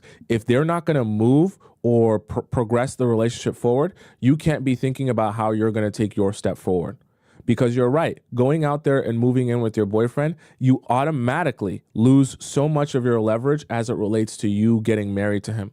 Because now, because there's nothing wrong with him wanting you and wanting to spend more time with you and having you live with him, but you lose a lot of your leverage to get him to progress the relationship forward once you do your part by moving in with him, because that's the thing that he desires and he wants. He wants more access to you. And if he wants more access to you, then he's got to up the ante on his commitment to you. And if he's not willing to up the ante on his commitment to you, then you don't offer up or even discuss more access to you. You just leave it at that. If your commitment is here, then your access to me is here. If you want your access to me to go up to here, then you've got to up the ante on your commitment to me. I'm not going to beg you for it. I'm not going to ask you for it. I'm not going to negotiate with you for it. It's just as simple as you want it here, then you match me here. And you're in control of that. Then you let the man be the man. So if you choose to not get more access to me, it'll be because you haven't progressed the relationship forward. If you want that more access to me, you're in control of that as well. All you got to do is progress the relationship forward. Have it your way. You got to kind of give it to men that way. And then they'll realize that, they just have their own choice to make. And the only person to blame for their situation, if they're not in the situation that makes them happy, is themselves. Okay? All right. Oh, Electric Field sends in a message here. Why didn't I see that earlier? Okay. Electric Field is question here. Art lesson with Mr. Robinson. Okay. Premium OG. A gorgeous 7'2". Oh my God. Native American man sat next to me on the airplane over the holiday. You must have been in the emergency exit aisle, because there is not a single 7'2" man that will fit on a regular airplane, or you were sitting in first class, one of the two, because I don't know any 7'2" men that can even fit on a regular airplane. We hit it off and talked for 2 hours all the way home, all the way from Florida to Texas. I let him do all the yapping, and he is single. I think he probably is 5 years younger than me, just my type. I think he really liked me. We exchanged Instagrams, and during the bumpy part, I got to hold on to his bicep during the landing, and he had some really nice arms, and he was flexing a little, I think. While we were on the tarmac, he tells me that he was born in 1993. At that time, I was 15 years old. Wait, I thought he's probably 5 years younger. What? I'm confused. He told me that he told me that he couldn't believe it, that I looked like I was in my 30s, and that is something I regularly hear. I exclusively date younger men. So he's not 5 years younger than you. He's a lot younger than you. He's 15 years younger than you. But I have never dated a man 15 years my junior. Okay, I'm just making sure. I quickly shook off any happiness that I accumulated feeling like the age difference was a deal breaker, because I'm looking to get wifed up. So wait, how old is he now? He is in his 30s, or how old is he? Oh, he's born in 1993. How old is that, chat? I can't do the math right now. He has messaged me on Instagram a few times, just saying funny things, joking around with me like we were on the plane. And I've kept communication. It was very brief, not just because that's a Players Club commandment, but also because he may be non-applicable. It's 31. Okay, so he's 31. All right. 31's not bad. 31's not bad because he can know what he wants at 31. All right. Let's see here. Well, 2 days ago, he started messaging me about wanting to learn how to paint, and he wants to teach me how to paint. I'm sure he does. He has this painting.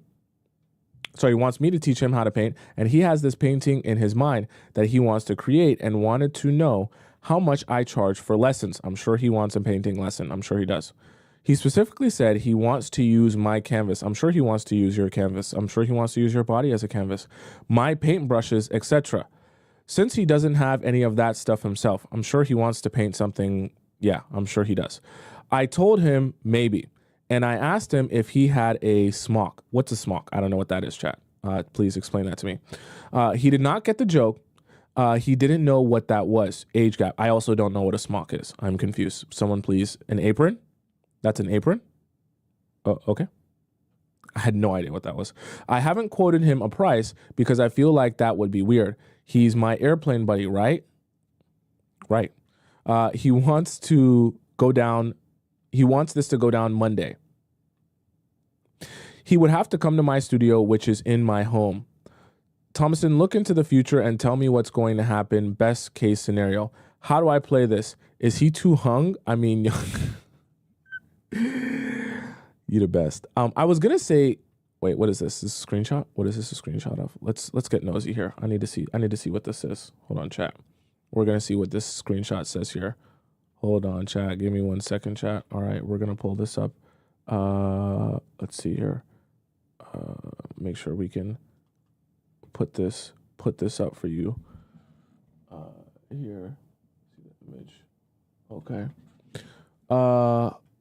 Do I need one of those? To be honest, I could just wear a trash bag. I mean, just being honest. Also, you're showing him what the smock is. Okay. I see what's going on. How do Mondays work for you? That is the day I normally have entirely free. Okay, interesting. Okay. So I'm going to tell you what to do here. First of all, 7-2. Okay. Let's have a little side convo. It's a serious convo, but let's have a little side convo. Then we're going to get to the stuff here that you asked. 7-2. I need to help you understand like human anatomy here. At 7'2", okay? See, there are certain things in life that you might think to yourself, never in a million years could that ever be a problem. And then when you're in that situation, you realize it's a problem and it's an unbearable problem. So what do I mean here? At 7'2", you have to understand proportions. Meaning, if he's 7'2", there's a very highly likely chance that his PP is also 7'2". Okay, just gonna say straight up. So what I mean by that is it takes a very special type of individual to be able to take a 7'2" PP. So I just have to have an honest conversation with you. You have to understand there actually is a such thing as so big that it becomes painfully uncomfortable.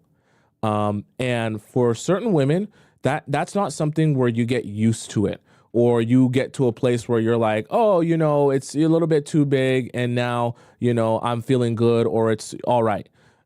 Trust me, there are situations where for some women, and depending on your own individual anatomy, you won't even be able, it'll be so painful for you, you won't even be able to get lubricated. Okay. And when you're at that point, it's not really enjoyable anymore for you. Even though you like the guy and even though you want it to be enjoyable, it's just so painful to the point where you just can't find enjoyment out of it. I'm not saying that that's necessarily going to be your situation, but just trust me, okay? Trust me. I know what I'm talking about.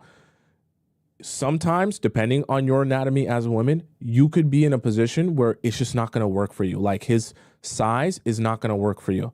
And if you're in that situation, unfortunately, that's going to kind of ruin the relationship. I'm just going to be real with you.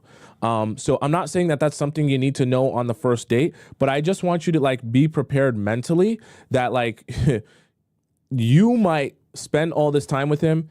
It might, go really well. And then you might see his schlong, his thing, and you might be like, I can't do it. I can't do it. I can't even enjoy it when I'm trying to do it. And I just have to say it because that's a position that you could be in down the road. So something to also consider. Not saying that, size is ever a bad thing, but, there can always be too much of even a good thing. And for certain women's anatomies, depending on how big your womb is, depending on how, you are, it's just, it may or may not work for you. So that's one thing there. Now, the other thing here is, also he's on the younger side, so he's going to have a lot of energy. So just be prepared for that.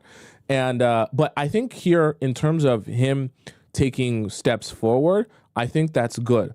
Although it does worry me, him coming to your house for the whole paint thing.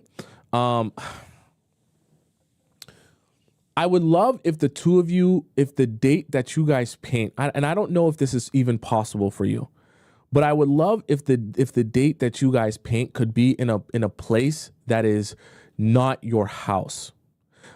Just because like I just, you know, it kind of makes me nervous. He's 7'2", and your first time meeting him is him in a private place. Not saying that he would do anything weird to you or anything like that, but he's 7'2", 7'2".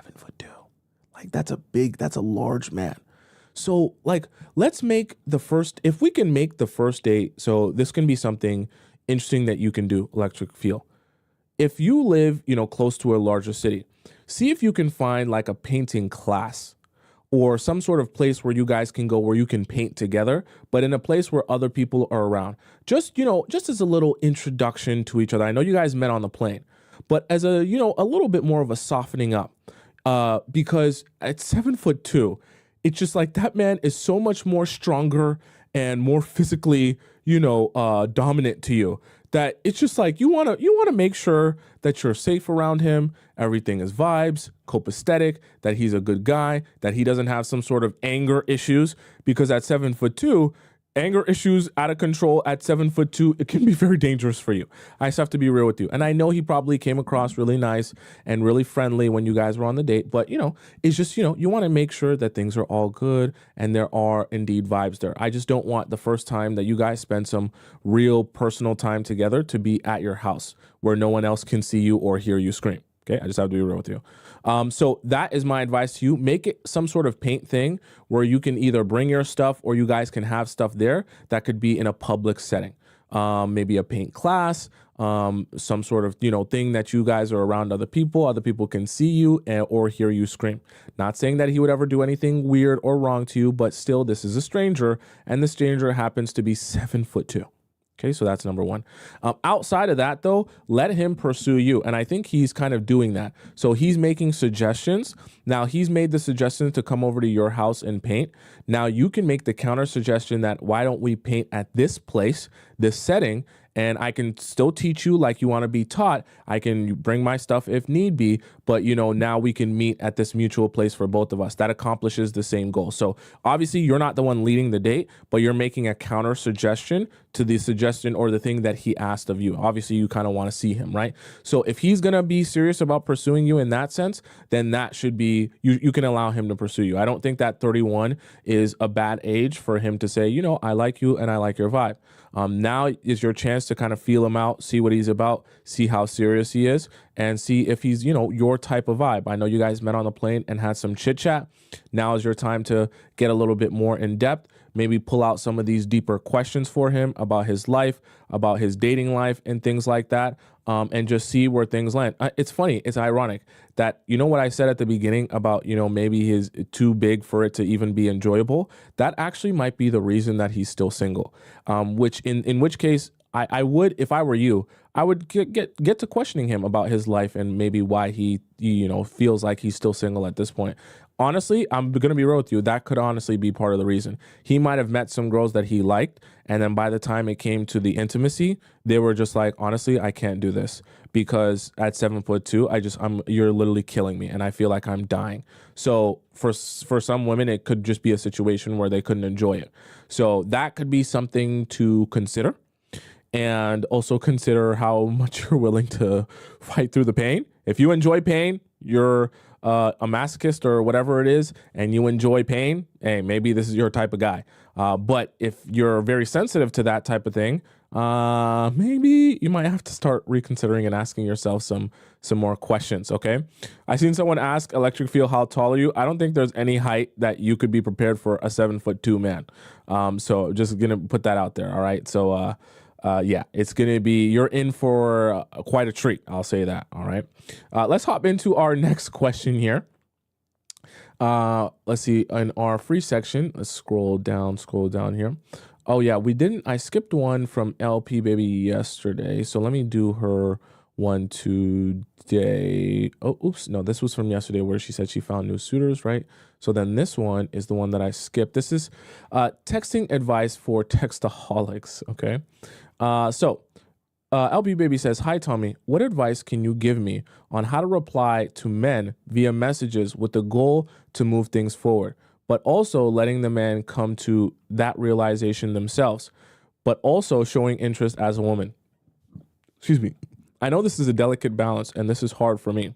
As you read yesterday, I met a guy on New Year's Eve and he has been sending me consistent and very long, chunky text messages with emojis via IG since meeting on New Year's Eve. It's been 8 days of consistent messages, starting off saying hello, good morning, good afternoon, good evening, depending on the time of the day. We send it followed by a happy face emoji.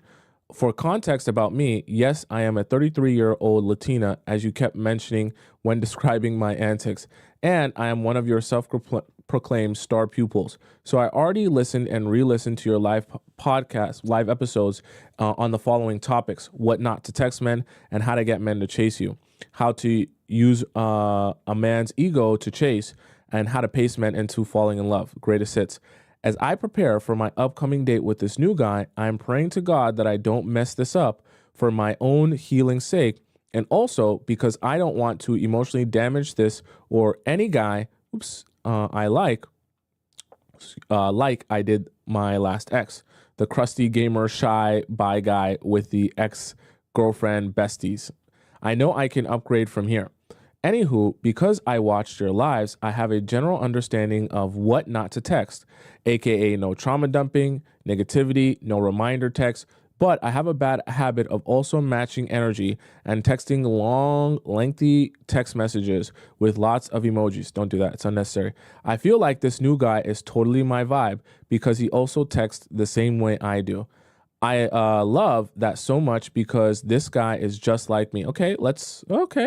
We met him at one dance thingy. I know you're vibing here. Let's take the temperature down a little bit. We don't know for sure if he's just like you. We're going to determine that over the course of time. Okay. I know it's exciting. Let's take a couple deep breaths still. Meaning he gives off golden retriever vibes that is very eager and excited to chat with me. Will send long texts that look like a novel. Okay. That's okay. It's okay for him to do that. I don't want you doing that. Okay, I just don't want you doing that. It's too early and unnecessary for you to be doing that. Okay, it's just unnecessary. I don't know if it's just because I'm a new girl he's talking to, or if that's just his texting style. Either way, don't match it. But time will tell when I pace him like you wisely advised. See part 2 below. Please advise me on how to play it via texting this new man. I would love to extend this to a more in-depth discussion on how to deal with texting men who match energy and send good morning, good night text, hella emojis, long paragraphs, ask questions about your day, very thoughtful text, so all ladies can benefit on texting men effectively without overdoing it, and also being fun, interesting, playful, and feminine. I know you said we have to squeeze the life out of all channels of communication. So how do we taper this without it being so jarring to men that when I have been responding with emojis, lengthy paragraphs that match his energy? I want to text back when he texts back, but I want to work towards him desiring to get to know me better in person. Please advise me as if I was your youngest daughter. Also, serious question. You can laugh if you want.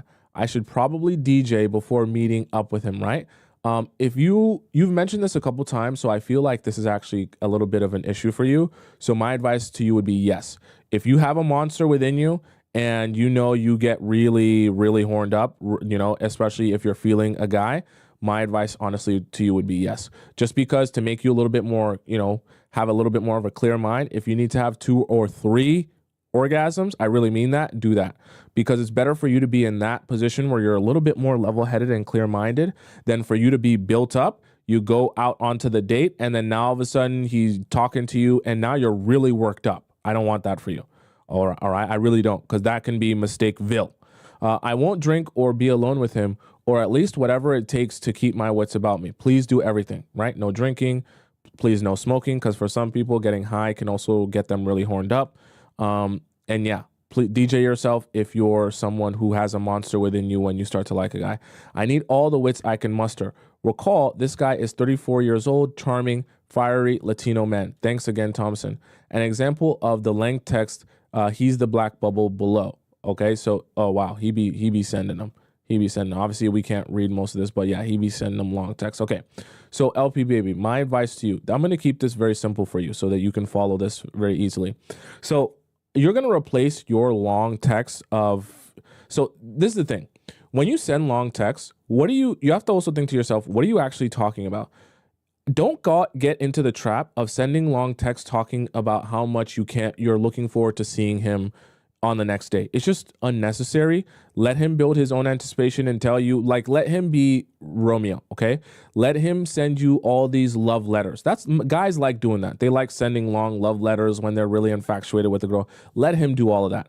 What I want you to do in response to him, because obviously you're not going to ignore him, instead of sending him a long, lengthy paragraph message, I want you to send him a picture or a video of something you're doing throughout your day.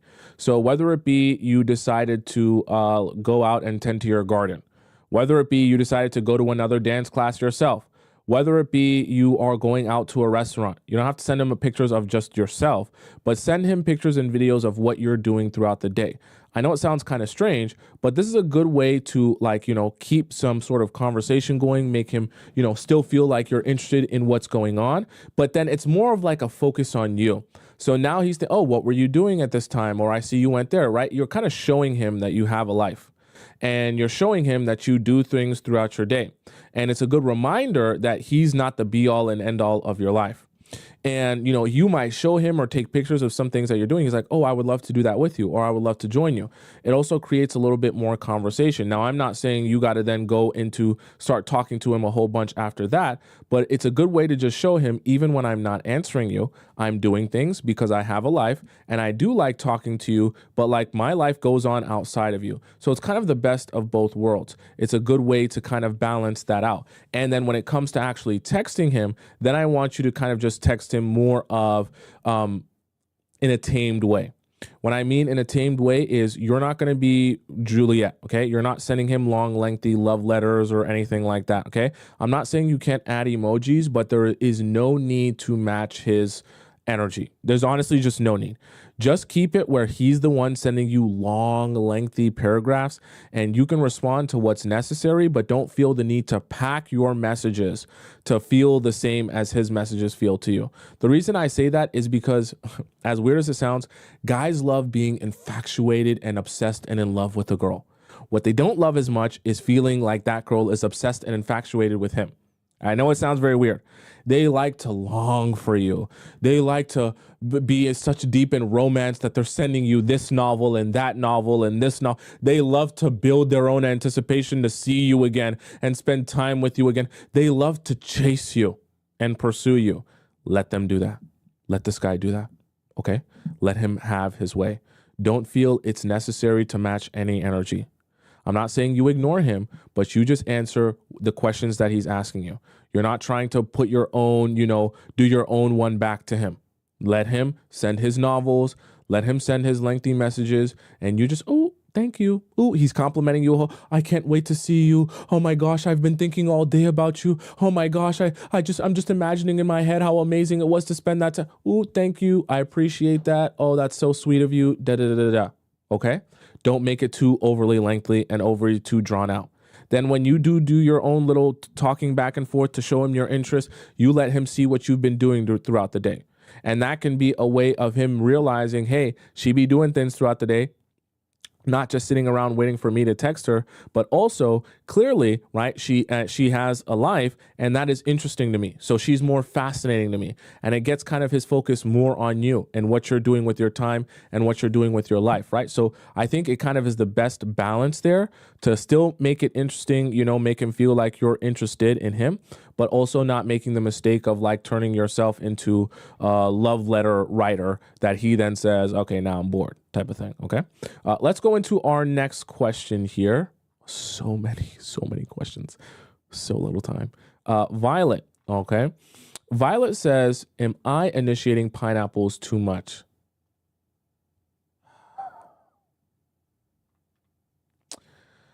Hi, Tomisin in chat. Very personal question, so please have mercy in the comments. Both my husband and I are in our mid-20s, married for 6 years. For context, I never had good pineapples before him. So much so that I thought something was wrong with me or that I was asexual. So he putting it down on you, huh? I was wrong. My now husband really unlocked everything for me in that department and kind of make me and kind of made me addicted to pineapples with him, to the point where my drive kind of now exceeds his, which was slash still is high to begin with. Basically, he is wow. Though I'm wondering if me being all over him all the time is making me less mysterious, enticing to him because I'm making it too easy. He's gotten a little complacent when it comes to initiating it, which makes me feel less desired and digs at my confidence, though only slightly. He still shows his love via gifts, trips, dinners, flowers, calling me even when he's at work, despite me rarely calling him.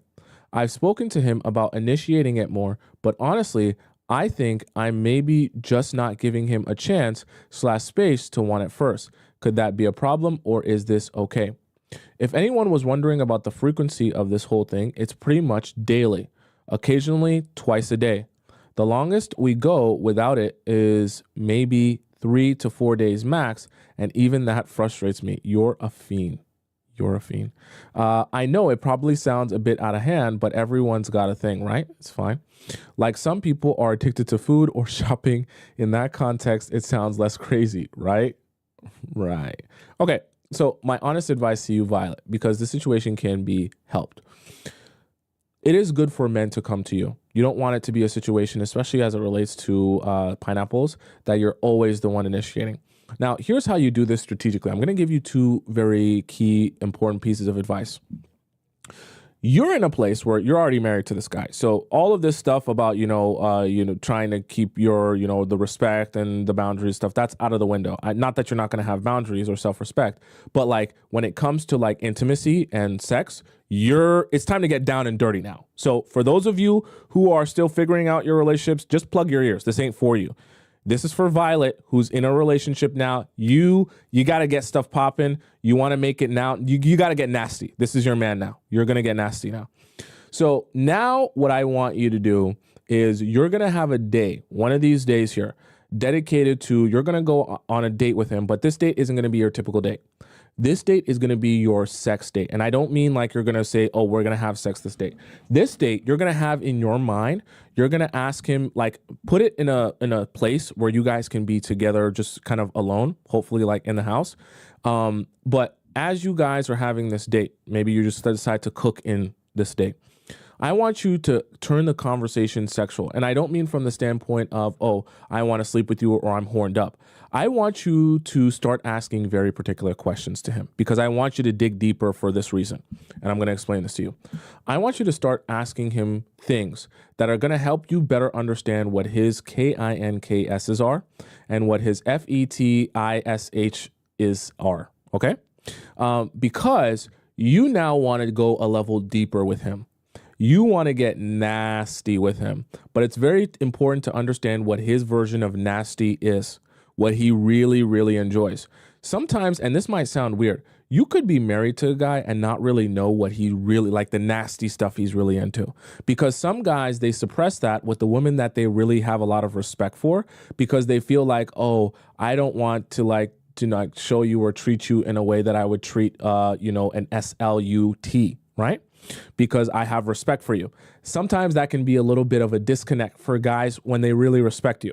But the problem is you're married now. So when it comes to like actually sleeping with each other and pineapples and sex, is no time for respect. Like we need to do what is pleasurable for us. Okay? So the reason I say that is because this needs to be a conversation where you get to know what he really, really likes and with no holds bar. So what you're going to do is you're going to ask him a couple of questions in particular. You're going to ask him, hey, I've always been curious since, we met. What type of porn do you watch? And you let him describe and tell you. And then when he describes and tells you, then I want you to ask, do you think you could show me some of your favorite corn videos? And then let him actually show you. I guarantee, don't let him tell you, oh, I never watch corn. I've never in a million years. This is malarkey. Okay. Let him show you the type of corn he watches and let him, actually play it through. And then as he's playing it through, I want you to ask him, so explain to me, like, what is your favorite scene or part of this right here? Why do you really enjoy this? And then let him describe to you or explain to you why he really enjoys that video or thinks that's really hot. And then I want you to ask him a separate question after you watch that thing that he shows you. I want you to ask him, okay, show me a video that you watched. It doesn't have to be recently, just in general. That or of something that you watched that is like embarrassingly hot to you. Like it's hot to you, but you're almost like embarrassed that it turns you on. Show me a video like that. He's going to pause for a second because he's going to think to himself, what do you mean? And be like, just show me something that you find hot, but you almost feel like embarrassed that to tell or admit that you find it hot because you think it's kind of weird or strange that you find it hot. This is a great place to be because now you're going to kind of open the floor to letting him show you some of the things that he may have been thinking or fantasizing about that he just felt, maybe I shouldn't bring this up because it's kind of weird. A lot of times you'll figure out that he has some sort of thing that he just never told you about because he just felt like it would be weird to tell you about it because you're his wife and he has respect for you. And a lot of times it's probably going to be something either innocently weird or just straight up weird. Or something that he just wanted to try and maybe he just hasn't asked you about. Okay. People are saying, oh, corn is unhealthy. Let's not normalize corn. Okay. We want to live in a fantasy land or we want to live in reality. The reality is majority of the men that you date have watched corn at some point. So if we want to live in a fantasy land where men don't watch corn and corn is so unhealthy that you're never going to ask your man about it, cool. Then you can be in the dark and never really understand what your man truly finds hot. That's your man. And you're not going to know what he truly finds hot because you think it's unhealthy. But side note, in your situation, Violet, I think it's very important information to gather. Then once you gather that, right, you're going to start building your understanding of what he finds really hot. You might find out he might be into your feet. You might find out something weird like he might be into, love taking a shower with you or something weird like that. He might say something like, oh, I love when we're in the shower together and I get to wash your body. I just think it's so hot to caress your body with soap all over it or something like that, right? It could be anything that you realize, but I promise when you get this deep, you'll start to realize some things and some themes will become very clear to you.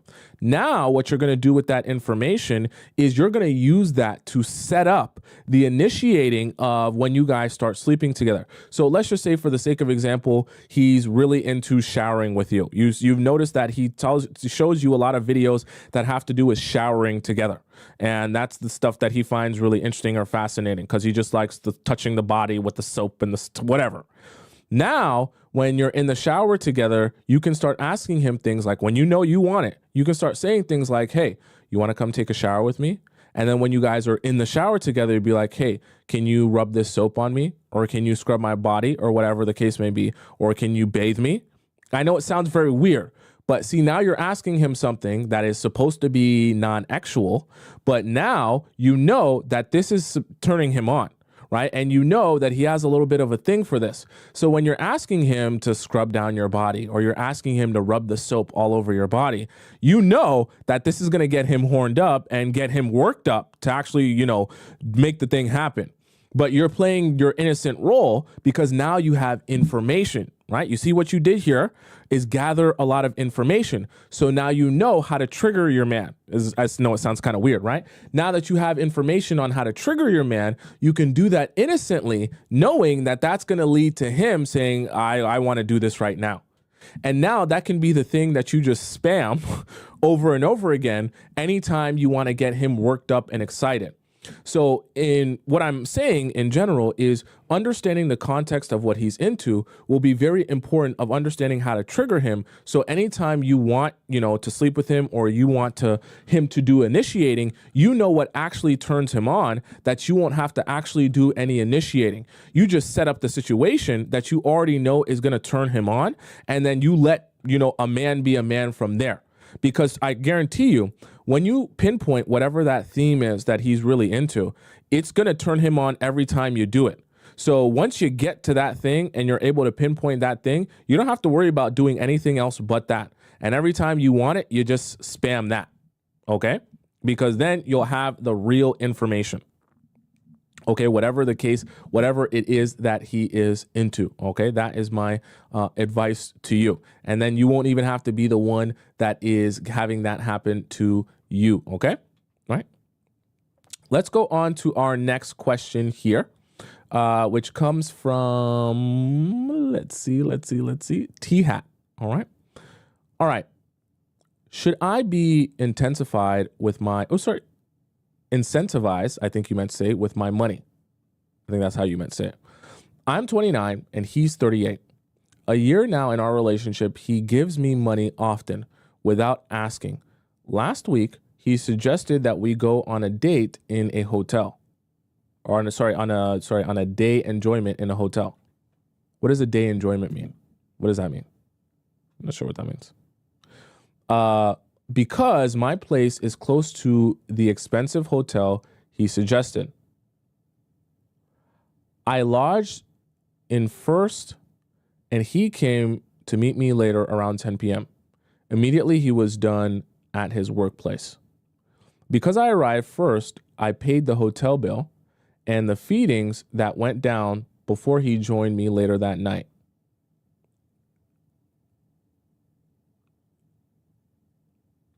Okay, so this is your boyfriend, just making sure. The following morning, he went to the office and I headed home.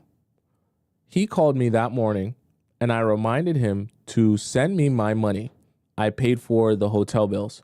He asked how much I spent and I told him. Tomisin, it's now 5 days and he hasn't sent it. Is he trying to test me if I'm wife material? Because he usually pays back my money anytime I pay for things he promised to pay. Tomisin, we are planning our marriage soon.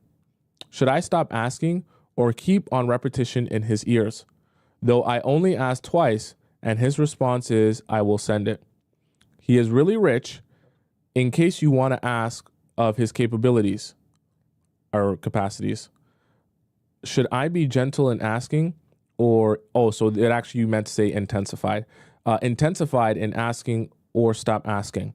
Thank you, Tomisin. So honestly, I would say that this depends on your relationship with him. And when I say this depends on your relationship with him is this depends on your situation as it relates to like how serious is it. You say that you guys are planning for marriage soon. If you're planning for marriage soon, I'm assuming your like relationship is fairly like very serious. Like we're talking about really serious. So if that's the case, I don't think that a hotel bill is something you should be super stressed over. I would understand if this was a guy you just, started seeing or started dating that, you weren't that secure in the relationship, then that'd be different. But you're saying you're in a year relationship now, and I'm assuming you're saying that because he's your boyfriend, and you're also talking about you're planning for marriage soon. I just think that in a situation like that, you don't necessarily need to be worried about how much it'll cost for a hotel bill. I know that you probably want your money back and you have more here. You want your money back, but once you've asked once, twice, 3 times, and you said he hasn't given it to you now in 5 days, you can bring it up maybe the next time that you see him. But if you're planning to get married soon, I just don't think that it's such a huge deal. Okay, I don't think it's a massive deal. If your relationship is as serious as you're implying that it is, because saying we're planning marriage soon is not a soft thing. So I'm not taking it softly. So when you're saying that, it's making me feel like he's probably been investing in you for a long period of time. And it's not like he doesn't spend money on you or could be trying to take advantage of you. Okay. Right. And I'm not saying that you shouldn't care about your money and that money shouldn't be important to you. I'm just saying that I don't think that this should be like the be all and end all in terms of your relationship or how you feel about him because he hasn't sent you that money for the hotel. Especially, and this is what is making me a little bit worried because you're saying this about your money, but I'm confused why it's do you feel like, oh, that's my money that you owe me? Because if that's how you feel, then it makes me a little bit worried as towards how serious do you think this relationship is? I'm not saying that because, you actually might not be in a relationship that you think is a relationship, but it just worries me because I feel like if you're feeling like me and this person are going to get married soon, I just don't think that your mind would be thinking, oh, I spent money with this person and I need that money back. So the reason I'm saying that is because if you actually feel like that, it's starting to make me question how serious is your relationship with this guy? Because if it's that serious, I don't think you would be thinking that much about your money. But if the relationship isn't that like intense, I feel like you wouldn't mind the fact that, yes, you paid for the hotel bill, but I'm sure at that point, if the relationship is very serious, there has been, plenty of times on his part where he has done things for you to show him that he cares about you and to show him that he has no problem spending money on you. Right? Jenny G says in the TikTok chat, there's something that she's not saying. Yeah, I kind of feel, T-Hat, that you're leaving something behind because this is confusing to me. It's not like you gave him the money to do something with, and it's not like he took the money and he did something for himself. The money that you spent was on the hotel bill. Granted, maybe the plan was for him to pay for it. Okay, that could be a possibility. But the money that you spent was on the hotel bill and the feedings for both of you to spend time with each other. And I would get it if this was a random guy that you just started dating. But once again, I highlight the caveat that you're saying that this is a guy you're planning on marrying soon. So I get it. It's a little bit frustrating for you to not get your money back. But you can ask him for your money. But then my question to you is, if he forgets again, or if whatever the case, maybe you don't get your money back, what are you going to do then? Are you going to break up with him? That's a question that you have to answer for yourself. I'm not saying that your money shouldn't matter to you, but if it does matter to you, then bring it up as a serious conversation that you need your money or you can't talk to him. Right? That's kind of a preference thing.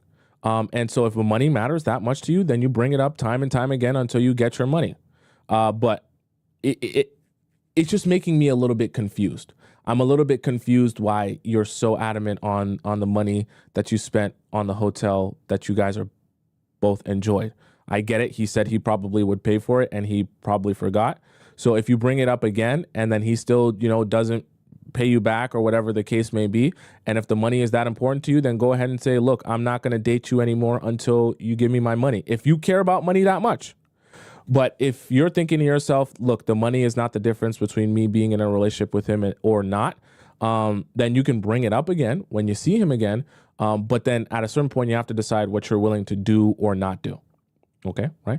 I see some people saying, oh, it's that he's got to cover the bill. Well, also, you got to factor in, like, if she's getting married to him, right, soon, I'm assuming, right? They're on the verge of being engaged any day or whatever the case may be. I'm assuming that this has been going on long enough and serious enough that he's been investing in her. So that's obviously an assumption I'm making, right? So, and if he's been doing that for a long period of time, I don't see a problem in her paying for one hotel that they spent the time together. Okay. Not saying that, he's justified in not paying her back or anything, but like, I don't think that there's like a super problem that she paid for one thing, one time, one night. We can't live our lives on any one extreme that we, are always thinking in one way, that we can't ever see nuance in situations. So I think that is my best piece of advice to you, T-Hat. If you care about the money that much, ask him about it. If the money isn't that serious to you, then don't even bother yourself and just, move forward, because there'll be more things that he can pay for. Okay.